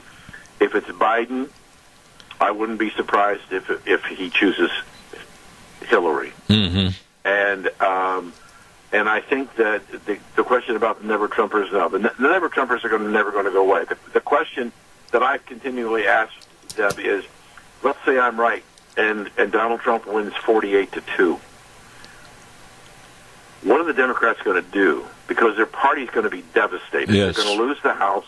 They're going to lose even more seats in the Senate. Yes. And Donald Trump gets 4 more years, with every likelihood that he will appoint probably 2 more Supreme Court justices, making it 7-2. And he'll, by the end of an 8-year term, most important than anything else that he's done, he's changing the judiciary. Yep. He's putting more and more conservative, strict Reconstructionists on the Supreme Court and on the district courts and the appellate courts. He's put in about almost 200 judges. That's something that will be his legacy for decades to come. Dan, I've only got a couple of minutes, and I want a short answer to this if you could. That the Democrats have had for a long time. The stuff that they couldn't legislate through the Congress, they legislated through the courts. That vehicle will be closed to them. Absolutely. So with not having control of the Congress or the courts, the Democratic Party is going to suffer greatly. Absolutely. I've only got a couple of minutes, and I want to ask you this question, short answer if you would. You mentioned Hillary, and I've got to ask you, with the recent judge ruling about opening up the case and demanding that Hillary testify about the emails and the scandal of losing and not remembering where they were put, per se, don't you think that that would be extra baggage trying to drag into an election that would almost be another nail in the Hillary coffin? Well, that's a really good question. We know what we know now is that the questions that she will be asked will be under oath and videotaped. Now, when she was deposed by Comey, before Comey's address that she was clean, I thought it was unbelievable that the FBI did a person of interest interview that was not under oath and was not recorded or transcribed. Nothing. So, but I would expect that we'll see shortly some appeals from her to delay this as long as she possibly can, so that she keeps her options open. But we have this is. I'm sorry about this, but this is a very important message, Zeb, and it's important for your listeners. We, meaning us on the conservative side of the aisle, are living under a false assumption. We're living under an assumption that because we know what to be true, we believe that our brethren on the other side of the aisle has heard it all. No, has not heard it all. That's a huge mistake that we're making, is to interpret that because we've heard it, they've heard it. What they've heard is the bias that came out of the mainstream media for all this time, for 3.5 years. And as a result, they have a particular way of thinking. We have a particular way of thinking, but we are, in actuality, the minority at the moment. The majority believes things totally different than you and I. Dan, I've got to have you back more often. It's been a treat having you on the program this morning. A real pro when it comes to discussing politics and what's happening. Dan Perkins, God bless you, man, and please come back soon. Thank you so much. I will. Thank you for having me. Take care. All right, sir. Author and nationally recognized expert on public policy and energy and politics, Dan Perkins. Thank you much. Oh, my goodness, we got to fly into the weather. Old Wheels is sitting over there going, Zeb. I know. Weather brought to you this hour by Phillips Oaks Goodwin Crane and Company, and they've been providing accounting services to the Mini-Cassia area for well over 50 years. They are the pros. They know, and they can help you. This is tax season. I hate to say those words, but they are so busy helping and serving people with the best of tax return preparation and tax planning and retirement planning. All of this and so much more with the professionals that have offices in Burley and Rupert. Phillips Oaks Goodwin Crane and Company. And right now, here's Gina with the weather. Warmer temperatures as we make our way through the week, but by this weekend, maybe some rain showers. Here's a look at your weather forecast. We are expecting mostly sunny skies by this afternoon. Still going to be breezy, gusts as high as 24 miles an hour with a high of 52. Tonight, partly cloudy with a low of 33. Tomorrow, even better, sunny skies with a high of 56, overnight low of 32. By Thursday, sunny and 62, mostly sunny and low 60s for Friday. However, by Saturday, we do have a slight chance of rain showers as we do have a storm front moving in, as it's going to be right around 60. That's a look at your weather forecast for Zeb Duran. She does a great job. Gina, thank you. And the weather brought to you by some folks that really do a great professional job for you, your family, and your business. And that's, of course, the accounting services of Phillips Oakes Goodwin Crane and Company. I urge you to give them a call. I urge you to let them help you. And as I said, they can help people starting a business or a partnership or a corporation, or maybe you want to expand your business. They are there to serve you. The professionals, Phillips Oakes Goodwin Crane and Company. Oh boy, coming up next hour, we've got Kelly Rydell Sadler. I keep wanting to say the wrong name there. And she is with America First. Now, you're saying, well, gee, you just had Curtis Ellis on representing America First yesterday. Yes, I did. But I also want to get the women's viewpoint regarding Trump and the women's vote. And so I wanted to get her on the air this morning. Then, a very interesting book review of Dr. Mark Bruce at 10:30. And this recently happened to Deanna and I. It's a book all about losing a pet that has been a part of the family. And I'm really looking forward to him at 10:30 this morning. Want to remind you, too, about some folks that are there to serve you every day with the best of life insurance, health insurance, your retirement planning. They really, really care, and they're dedicated and responsive to your needs. And I'm talking about Cameron and Siemens Insurance, Highway 24 in Rupert. And it's so easy to get a hold of them, so easy to get involved and let them help you. All you need to do is write down this number. Give them a call, make an appointment at 436-4424. That number again, 436-4424. Todd and the rest of the crew serving you on Highway 24 in Rupert, Cameron and Siemens Insurance. You get a hold of them today. Wow, we got a lot of things cooking on the program today, and Thursday, I might tell you that on Thursday, I'm going to be gone on Thursday, and the lovely Sharon Wilmot will be taking over the show on Thursday. She's helping us out a little bit in the springtime with various programs. She really helped us out during my trip down to Arizona, and she's going to be taking over on Thursday, and I appreciate her. Right now, let's head for the news from CBS. We'll be back in 7.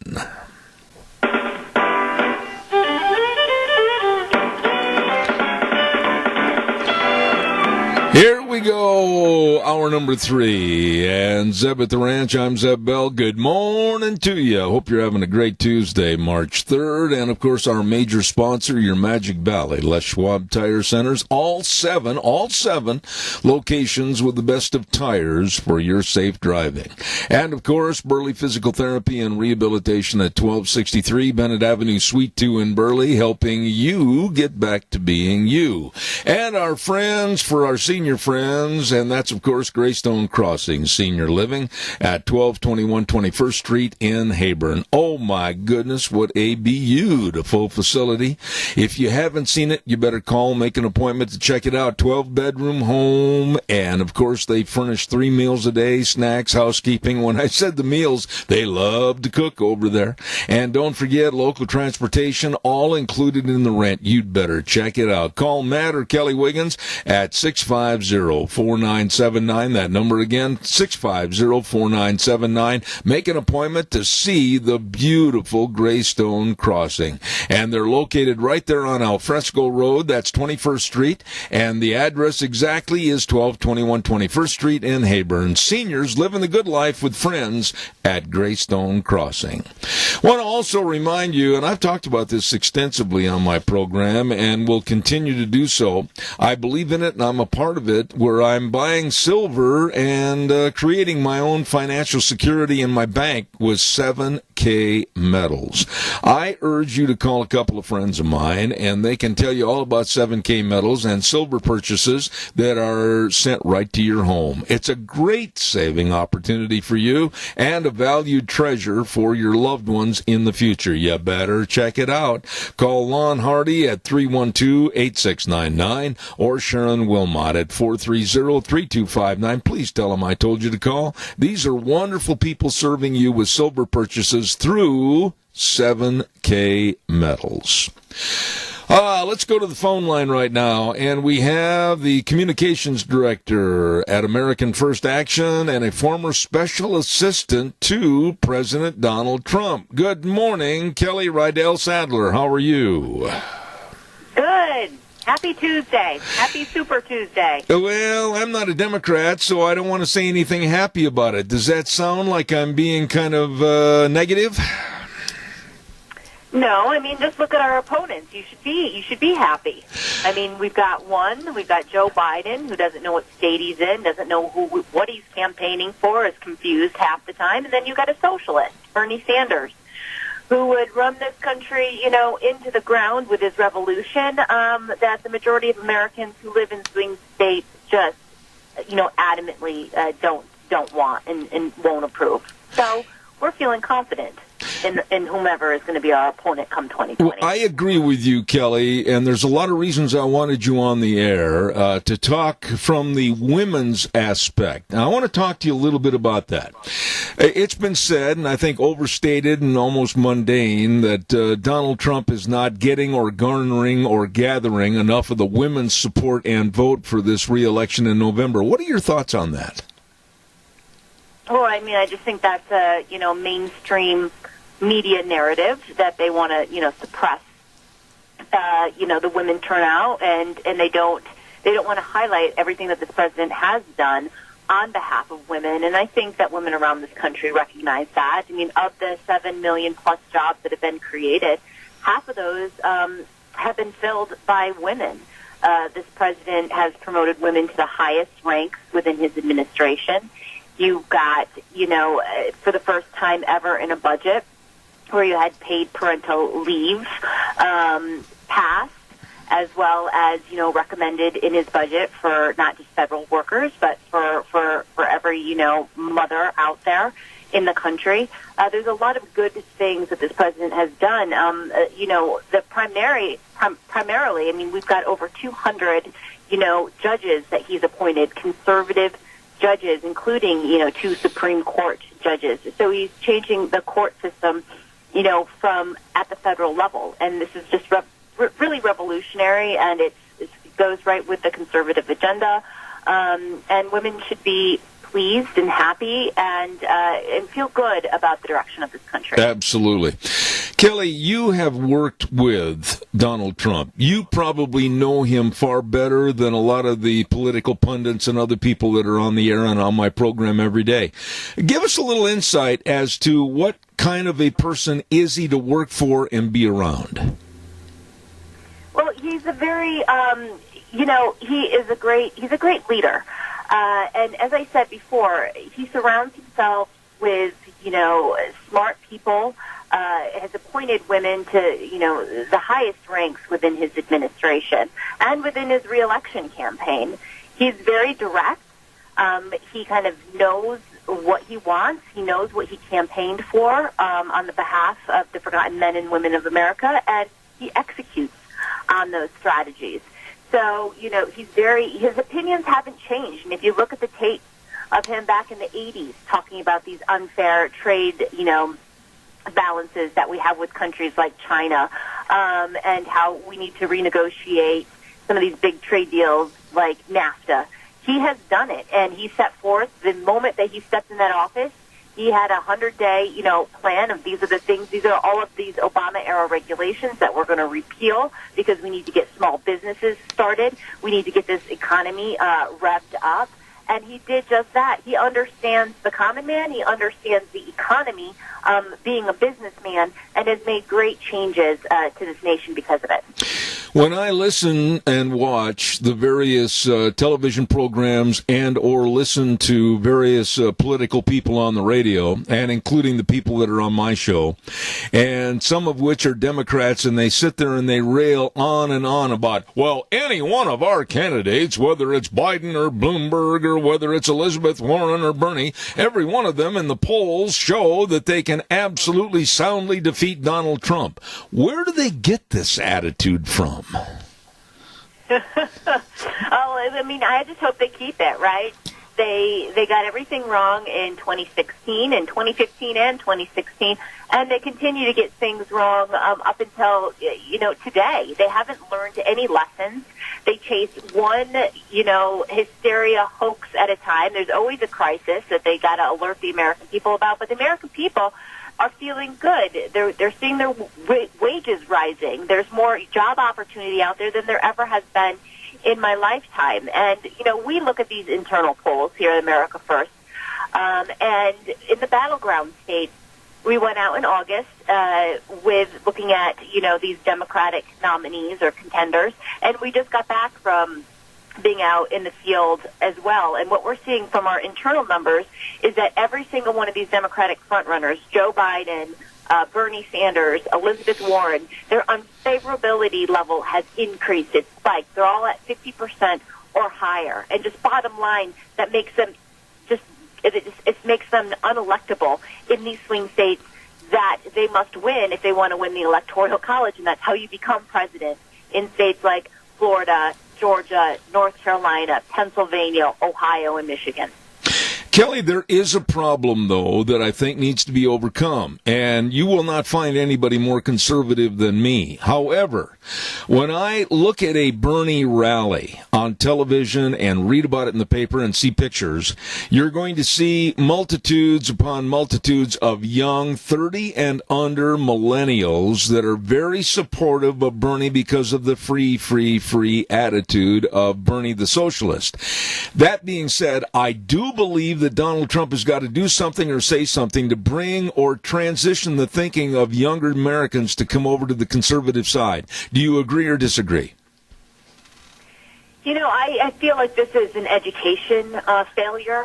These public schools, a real understanding of what socialism is and what it means. A lot of these kids didn't grow up during the Cold War era and have no idea how repressive and authoritarian states are like Russia, Cuba, Venezuela, and how socialism has had its chance and it's failed every single time. And we will be messaging that on the campaign trail, to try to educate the youth on exactly what that means. But, as these millennials get older, get a job, start paying their taxes, they will come to this, conclusion themselves. You don't want to. If you've got a job and you're earning some money, you don't want to give that away, to support, illegal aliens in their health care. Right. So these are just things that the Democrats have proposed that don't make any sense, and they quite frankly don't know how they're going to pay for them. When you say that, of course, that's true, but when I sit there and I listen to the likes of Bernie Sanders and Medicare for All and advocacy of open borders and anyone that comes to this country, Medicare for All, I'm sitting here as a 72-year-old man that has paid my taxes, paid my bills, raised my family, and I'm going, what in the hell is the matter with Americans that can't see through this idiocy of Medicare for All? I mean, it's even the Democratic Party, let's just be honest, they're split over whether or not there should be Medicare for all. And Bernie Sanders is, it's $32 trillion, and then you have Joe Biden, and like, how are we going to pay for this? Like, it's not realistic. You're going to double our national debt, or triple it. I mean, with his proposals, that cost, $60 to $70 trillion. They're just unobtainable.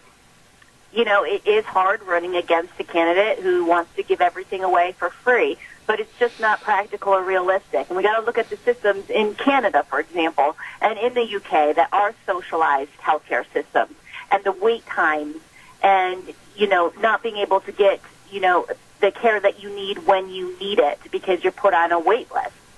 And the shortage of doctors and nurses that they're facing in both of those countries. So this is going to be an educational process as we get more into this campaign, and especially if Bernie Sanders becomes our opponent. I'm just painting the picture, to the youth as well as the rest of America, how terrible a Soviet, socialist revolution would be on our economy and on our country. Kelly, there's a couple of other points I want you to elaborate on. I just recently, in the last hour, had a gentleman on my program that is a political analyst, and I really respect his opinion. And he made the statement that in Milwaukee, during the Democratic convention, behind the curtain, looming to jump out on stage and act as a savior, will be Hillary Clinton, because he said if it goes to a brokered convention and there's all kinds of knives out and stabbings and verbal faux pas, she will be the one that might be acting as the party savior. Do you agree or disagree? I have not, we hear rumors and mumblings all the time. Could it be, Michelle Obama that comes out to be the party savior at a, brokered convention? Listen, if it's Hillary Clinton, I welcome her. We ran against her once and won. And so there's a big dislike or bad taste in your mouth that she left after she got out of the race, and I don't think that she could be the party savior, but if they want her as one, we'd be more than willing and happy to run against her a second time. There's another person that I want to get your opinion on as far as his personality and his profile with the Democrats, and that is billionaire Michael Bloomberg. He absolutely fell flat on his face, and it wasn't that far to fall with his short stature at the debates. But then in the town hall last night, he made some, I think, incredible statements about gun control, climate change, etc. And is this man and his money, is he capable of buying the nomination? I don't know. We'll see if the Democratic Party can be bought off, and what kind of backroom deals that they're going to be making. And, I mean, we already know that there was a quid pro quo of some sort for Amy Klobuchar and Mayor Pete to come out last night and endorse Joe Biden, drop out of the race and endorse Joe Biden. With, Michael Bloomberg, he's said he's going to put $2 billion into this race, and he's going to go to the convention with it, and for a man who's got $50 billion and has been kind of enjoying retirement, this is giving him something to do. But as you said, I don't think the American people like him. His personality is very flat. He seems to be, he has no problem flying around in his own personal jet, but wants you to, not use plastic bags. He has no problem having armed security around him at all times, but wants to confiscate your right to own a firearm. So there's a lot of things within his record that, folks in swing states especially will find repugnant, especially if he becomes the eventual nominee by buying his way there. One final thought with you this morning, Kelly, and I'm a little bit nervous about what kind of a hole card they'll play at the poker table. I still think the Democrats and the party in general is waiting just maybe till April, May, June to pull another card out of the deck and create more of a headache going into the election, like they did with impeachment and the Mueller report, et cetera, ad nauseum. And I think that Adam Schiff is going to be the trigger boy. What are your thoughts? Are they planning another big pre-election approach on Donald Trump? Well, we expect this. I mean, ever since the president came into office, the day he won, they were already calling for his impeachment. So this is nothing new. It's completely out of the Democratic playbook. We expect there to be an August surprise, September surprise, an October surprise. They'll just try to keep, firing at us. And what we're going to do is we're just going to extol the president's accomplishments. He ran on a list of items of which he has delivered on for the American public. And they can try to blow up crises and for political gain. But overall, Americans, and this is a Gallup poll, are feeling better about the future direction of this country than they have in years. And that is a direct result of this president's policies. Amen. You know, Kelly, I've really enjoyed having you on the program, the communications director at American First Action and a former special assistant to President Trump. Kelly Rydell Sadler, thank you, and I hope you'll come back in the future. I've enjoyed our conversation. I have too. I hope you have a great day. Thank you very much. Appreciate it. Nice lady and very articulate about this President Trump, his administration, and also all the rocks that are being thrown by the Democrats. And Kelly Sadler will hopefully have her back on the program in the future. Calls are welcome. 436-2244, 1-866-927-4587. And while I'm waiting for your call, I'd like to remind everybody about Patterson's Electronics. You know, these folks, they have so much in the line of electronics. There's items over there and things that they want to feature, like the networked entertainment experience line of receivers. I mean, all of this. I mean, it's way above my pay grade. I don't understand a lot of these wonderful electronic gizmos that they have over there. I can tell you that they've got all the home theater systems, video surveillance cameras, car stereos and speakers, wonderful car audio systems, all the complete sound systems, and televisions by Samsung, Sony, Toshiba, LG TVs. The way you can find out everything they can provide to you is stop into Patterson's Electronics, 421 East Main in Burley. They're open Monday through Saturday, 9 to 6. Curtis and Lorena at Patterson's Electronics. Caller, good morning. You're on the air. You know, Donald J. Trump is going to rewrite how the presidency is managed, handled, and he's already done it. I think the American people, let's say 50-some% of them are going to realize that he has done what he said he would do, and we're going to expect more out of the next, we're going to expect a lot out of the next president, whoever that might be. If Trump is reelected, and I'm pretty sure he will, but we never want to count our chickens before they're hatched. I think that after 8 years of this, the swamp is going to be crippled. They'll be there, as they always are.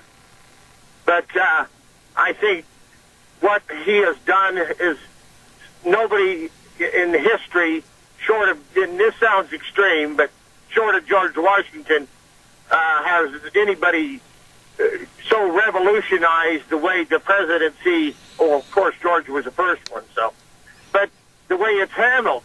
Mm-hmm. And, as well, I know it in my heart that there's people out there that would never admit that they're happy. They would never admit that they're going to vote for him.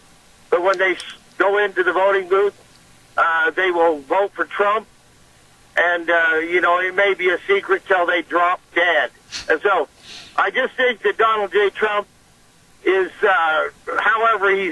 whether or not it's divine intervention that we have him, or we have the free agency or will of the people who went and voted for him, and, who will again. And let's face it, when Trump goes to a place, he was in Daytona, had over 100,000 people.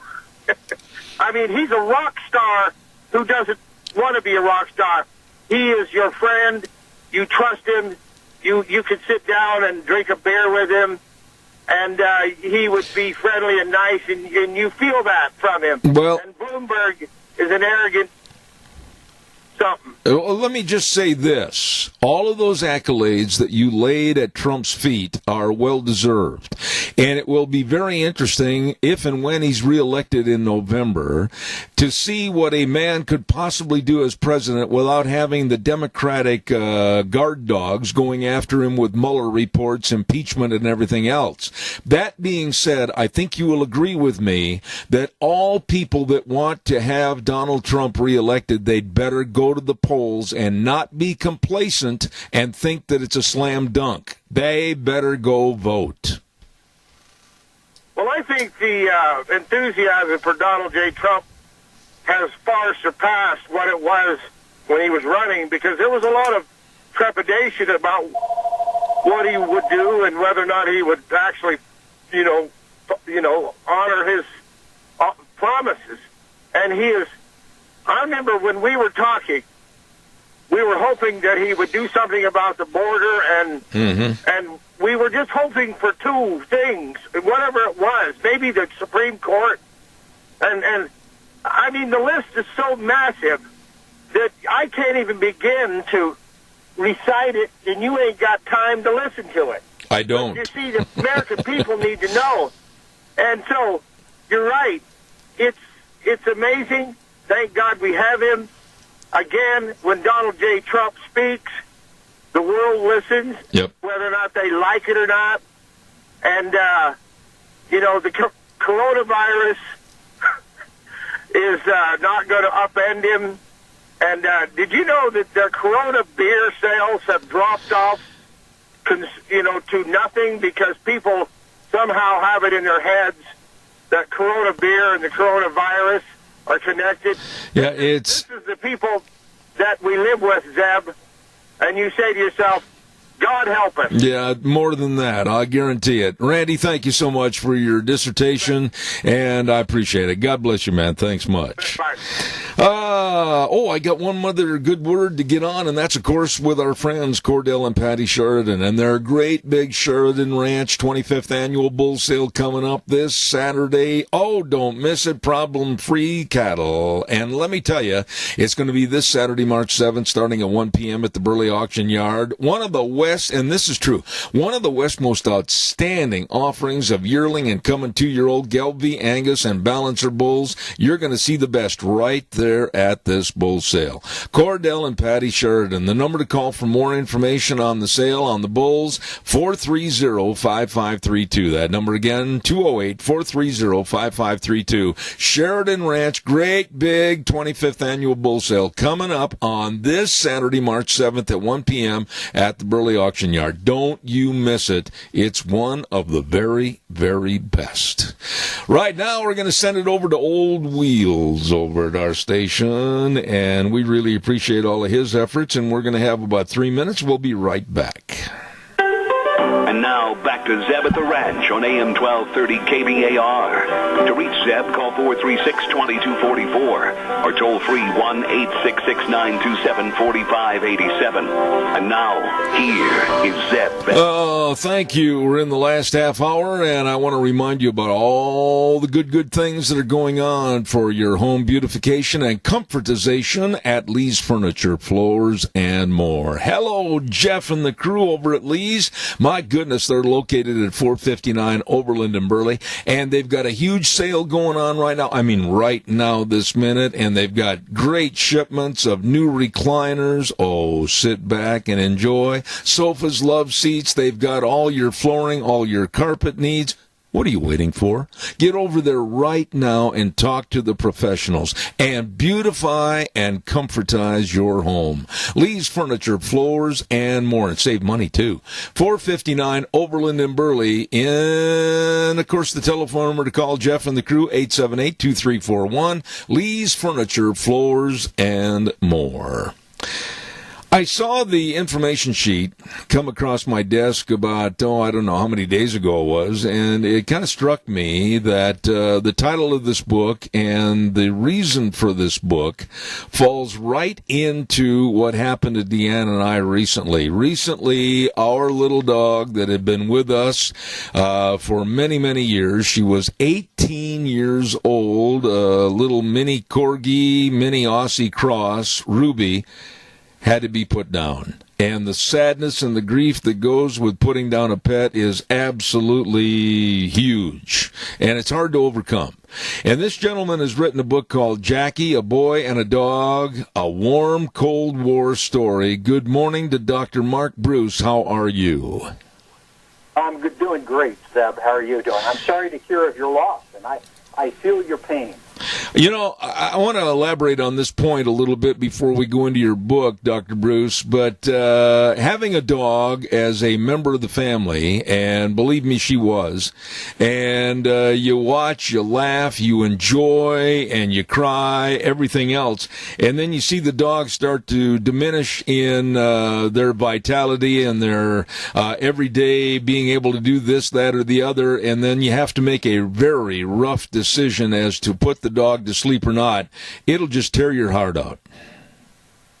Boy, it sure does. And I mean, it's simply for the fact that they are part of your family. And what about it is something that I've had to do that to a couple of our pets since I had Streaker. Streaker died a natural death. He was the dog that Jackie and John Kennedy gave me. But I tell you, it's you almost have to take a few days off work to kind of get yourself back in order. Well, my problem is, Dr. Bruce, I get way too attached to the animals that I have here on the ranch, whether they're horses or whatever. And very unfortunately, I've had to put some horses down and some dogs. But this one in particular, this little Ruby, like I said, was a member of our family. When we'd drive by a McDonald's, she'd see the golden arches and start barking because she wanted a dish of ice cream. I mean, she had a personality, and it's hard to overcome that, which leads me to the question, how do we overcome that? Well, I tell you what, I think I reckon back to the letter that Jackie wrote me after Streaker died, and she says, take comfort in the fact that you gave Streaker a long and happy life. And I think that that's where we do derive our comfort from, is knowing that this relationship was very special. It was very special to you. It was very special to your dog. So there is comfort in that and in that reflection.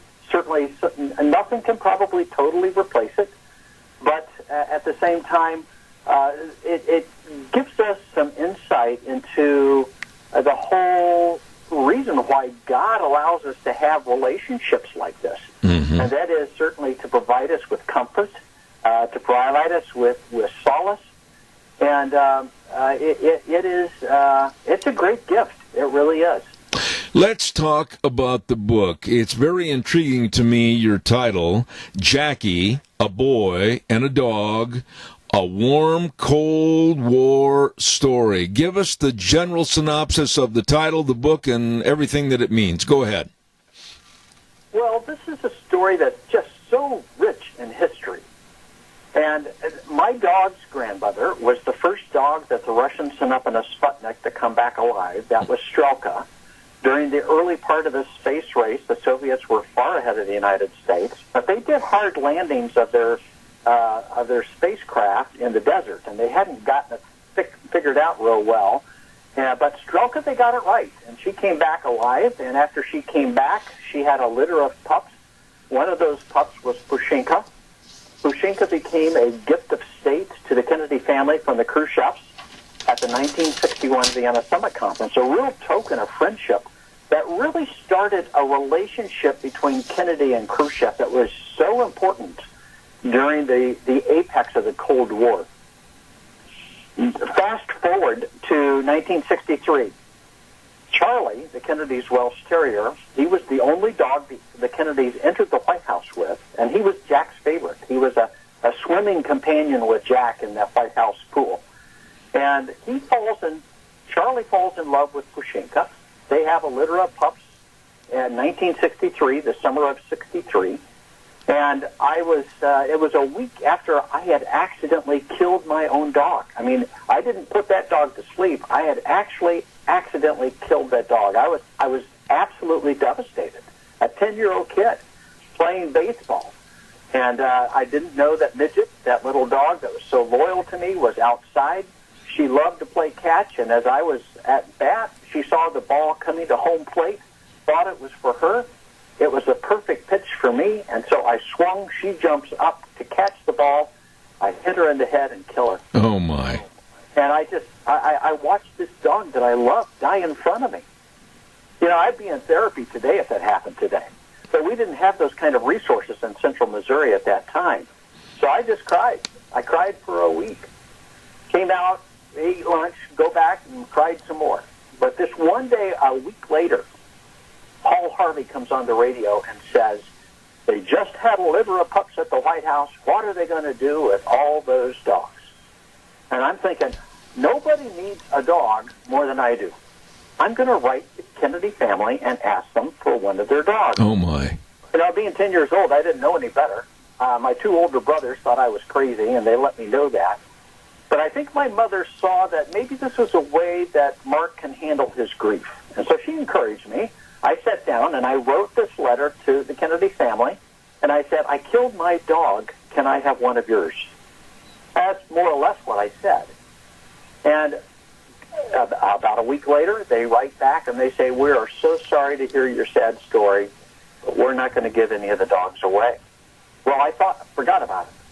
And I went to my plan B, which was, let's go to the dog pound and get a dog. And we didn't call it the Humane Society back in the 60s. It was the dog pound. And every day I'm sure I bugged my parents to death. But it was like every day we had an excuse not to go to the dog pound. Well, let's wait till we get a fence in the backyard. Oh, let's wait till your father gets back from this meeting. Oh, let's wait till we get back from this trip. And that went on all the summer of 1963 until August 18th on a Sunday morning, we get a call. My father was a minister. We got a lot of calls on Sunday. He was already at church preaching the first of 2 services that he preached. And so I was all ready for church. I was sitting at the kitchen counter reading the Sunday funnies, and the phone rings. It turned out to be Evelyn Lincoln, the president's personal secretary. And she says, is Master Bruce there?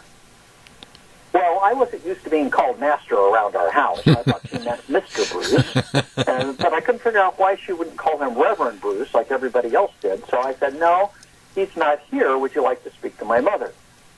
And she said, yes, that'd be fine. And so my mother gets on the phone, and she's smiling a lot, has a brief conversation, and hangs the phone up. She says, Mark, that was the White House. Oh, my. We're going to give you a dog. Oh, my. Well, I heard the part about I'm getting a dog. The part about the White House was really lost on me. Unbeknownst to all of our family, is during the preceding 2 months, the FBI had been going around to all of our neighbors and asking them questions about us, particularly about me. Has he killed anything else? What's this kid really like? And so clearly the White House was vetting me, and they came to a satisfactory conclusion. They had received thousands of letters requesting these puppies. And it was after Patrick Kennedy had been born. He had been born on August 7th, prematurely, and had only lived about a day and a half. And so the Kennedys were dealing with their own tragedy, and out of that tragedy, they gift me with Streaker. I'm sitting here and I'm just absolutely amazed as to a small boy in Missouri getting in contact with the Kennedy administration and getting a dog. And there's so many questions now in the book, and I don't want to take anything away from the book, but I noticed that in the information sheet, it said that you had kind of a pen pal relationship with Jacqueline Kennedy. Would you care to describe that a little bit? Yeah, and that's kind of like Paul Harvey would say, the rest of the story. And that's where I think a lot of the deeper lessons of this dog story really come to fore. And that is, I was raised to be a good, well-mannered boy. And when somebody does something nice to you, you say thank you. And so I wrote a thank you letter to Jackie and the Kennedy family after I got Streaker. That was in late August of 1963. September 1963, Jackie writes me a very personal handwritten letter back, about 3 pages, that's reproduced in the book. And she ends that letter by saying, please stay in touch. We'll be interested to know how everything turns out. So I took her at her word. We'd actually planned a photo op in January of 1964 in Columbia with the Kennedys and me and Streaker and my parents. Obviously, that never happened because Jack was killed a couple of months before that was to occur. But every year or two, sometimes more frequently, I would write Jackie a letter. I'd send her a picture and let her know what was going on. And she would always write me back. And so she was a tremendous encouragement to me. This most iconic woman of the 20th century would take time out of her life and out of all the demands that she had to pay attention to me, and not only pay attention, but to tell me how important I was to her. So that was a tremendous influence on me. My choice of profession, Even in the early years of our marriage and when we started having a family, she was always so interested and always encouraging me.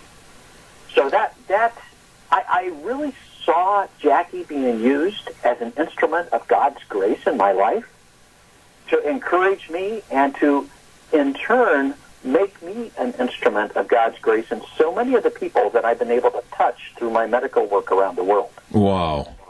You know, it's amazing to me, and please tell me how far off base I am in my thinking, but it amazes me that even back into the 60s, getting a letter to the White House and expecting it, along with the millions of other letters that they receive on a daily basis, funnel and channel its way right to Jackie Kennedy, that amazes me in itself. Yeah, it's interesting that you say that, because I was on Dana Perino's show, The Daily Briefing, back on December 27th.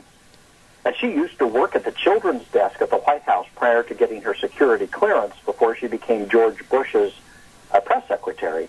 And she told me, she says, I can't believe they even responded to you. Mm-hmm. She says, we used to get these kind of crazy letters all the time, like inviting the president to my birthday party, or can you have the president tell my brother not to make fun of me? And she says, not only did they respond to you, but they responded to you in this favorable way. And I can't help but see that as just a God thing. There had to be divine intervention in this process. Now, Dr. Bruce, you had a chance, I think I heard you say that you had met face-to-face with Jackie Kennedy and the Kennedy family. Is that correct? We were hoping to do so in '64, and we were hoping to do so back in the early '70s out in Arizona, where my family had moved. I see. But shortly after Jack was killed before 2 months before that meeting, so we did not meet. And my father became ill and died right about the time that Jackie had said that maybe we can get together in Arizona when John and Carolyn are there. But that didn't happen either, again, because of my father's illness. So I never met Jackie face to face. You know, I'm sitting here, and this book, it sounds like a must-read for me, and I handle a lot of different book interviews on this program almost every week. But what's the main theme, Mark, that you want to give people and have them take away after they buy your book, read your book? What message do you want them to take away from the book? Well, my hope is that this book will be a blessing to individuals, that it will give them a sense of hope, that anybody that will put their giftedness at God's disposal and let God use them as He sees fit. It's amazing what happens.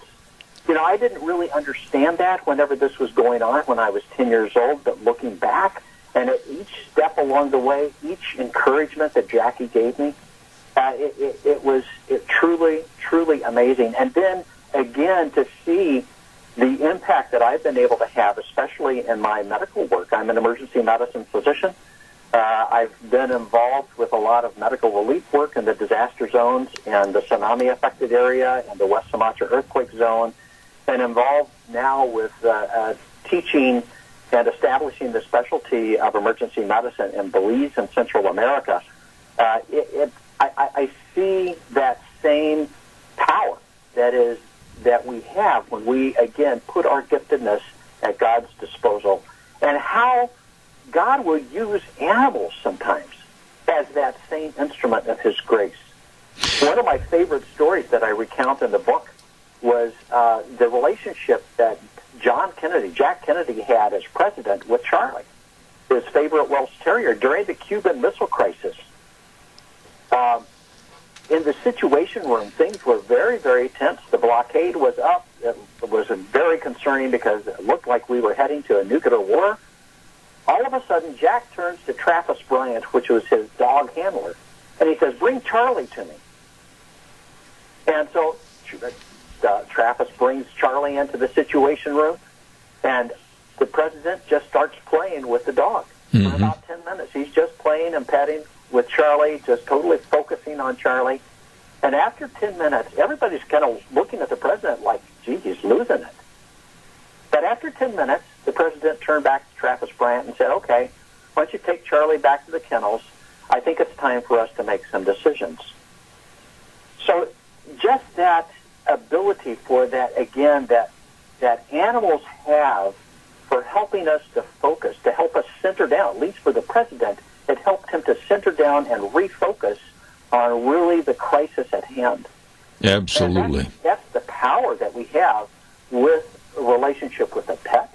Many times that's the power that we have with being an encouraging influence on other people.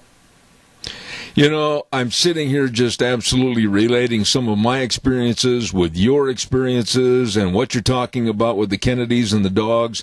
Tell us, please, where can people find this book? And I want to reiterate the title right now, Jackie, a Boy and a Dog, A Warm Cold War Story. Where can they find this book? Well, this book should be available in any bookstore. If it's not available in a bookstore, it can be ordered from Amazon, or it can be ordered from our website. We do have a very robust, very entertaining website called JackieBoyDog.com. That's JackieBoyDog.com. There's some media linked up to that, including the Audi documentary. Audi Automobiles made a documentary on this story a couple of years ago. That's posted there. But there's also the ability to either link to Amazon or link right to the website where people can purchase that book on the website. Absolutely. You know, Mark, I noticed in your bio that you're living now in my former home state of Wisconsin. Is that correct? That's right. We're in southeastern Wisconsin and Brookfield, which is one of the western suburbs of Milwaukee. Absolutely. And you probably very well know my hometown of Fort Atkinson. Well, I drive by there all the time. Where I am currently working at a critical access hospital is in Edgerton, which is only about 15 minutes away. Yep, and as a matter of fact, Edgerton was in our conference when I was in high school, so it's a small world. But I want to tell you, you made me feel better this morning by having you on the air and talking about this book, and I wish you all the success in the world. We've been talking to Dr. Mark Bruce, and his book is called Jackie, a Boy and a Dog, A Warm Cold War Story. Mark, thank you. I really wish you the best on this book. Thank you, Zeb, and I will certainly pray for your comfort. God's comforting grace to you and your family and your loss, but I know it will be there for you. I appreciate that, sir. God bless you. Thank you for being on the show. You're welcome, Zeb. Thank you very much. Interesting. I saw that information sheet, and I thought, I've got to have this man on the program. I'll give you a real quick thumbnail sketch of what happened. We left for Arizona, and the day we got into Arizona, our little dog, Ruby, wasn't doing well. She just didn't act right. And long story short, we took her to a vet the next day and found out that she had some major problems. And after all the years with us as a family member, we had to make the decision to put her to sleep. And I'm not John Wayne when it comes to little Ruby. She was a big part of our life, and she will be sorely missed. And that's why I wanted to put Dr. Bruce on with that book this morning. Right now, let's have a weather forecast and get the bubbles out of my eyes. The weather brought to you by Scarrows Meats, 331 North Road, Jerome. And, of course, you can go to their website, find out all about the delicious meats at scarrowsmeats.com. Or give them a call, 324-7657. I mean, we're talking all the meats, whether it's the pork ribs or the tri-tips or all the different bacons or, of course, you know, the sausages and the bratwurst. I mean, the list goes on and on. These people are phenomenal at providing great, delicious meats for you and your family. Don Scarrow and the crew at Scarrows Meats. And right now, here's Gina with the weather. Warmer temperatures as we make our way through the week, but by this weekend, maybe some rain showers. Here's a look at your weather forecast.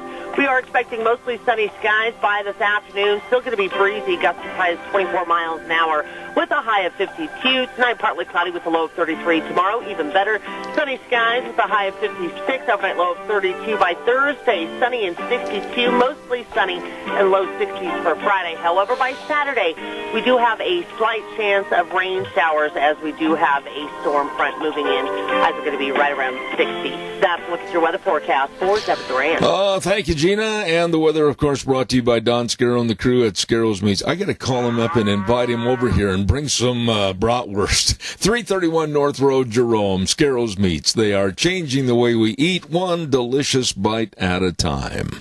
Caller, good morning. You're on the air. Good morning, Zebediah. Just want to share. I rode a little bay mare for 18 years. I had to put her to sleep last summer. It is a tough situation, but they're way better off, you know.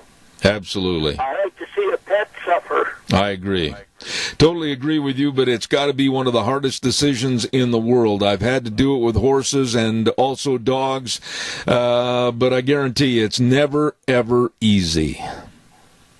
Never easy, is it? No, sir. Have a good day, and thank you. All right, Bob. God bless you, man. Thank you so much. Yeah, it's a tough decision to make, and one that you don't want to make. Don't forget our major sponsor, your Magic Valley Les Schwab Tire Centers, all 7 locations serving you. Now, what can you expect when you drive into any one of the 7 locations? You can expect the best of service. You can expect the best of knowledge about your needs with tires, brake service, front end alignment, shocks and struts, batteries, all of this. And you can expect to get, and you will get the best in service. They really take care of you. I urge you to stop in today and check out all the tires, all the sizes for all your vehicles. And if you're on the farm or the dairy and need help with some flats on the loader, the backhoe, whatever, they will be there with their service trucks to serve you. Absolutely. Stop in or give a call to Lane and Rupert, Dave on Blue Lakes and Twin, Mike and Buell, Mike in Jerome, the Twist family, of course, in Paul, Daniel on Pole Line in Twin Falls, and Trent on Overland in Burley. The best, your Magic Valley Les Schwab Tire Centers. It's been a good program today, and I certainly appreciate all of my guests and all of my calls. Tomorrow on the program, wow, we've got some great people coming on, Dave Bigo and many others. It's going to be a lot of fun, and all you have to do, Dr. Michael Busler is going to be here talking about the Trump economy. We've got a lot of things cooking, so you be here, and remember, we start at 8:06 in the morning right here on 1230 KBAR, and then streaming live on the internet, zebbell.com. We wrap the program up by saying the way things were, the way things ought to be. And, of course, the 4 most important words, in God we trust. God bless you. See you tomorrow morning at 8:06.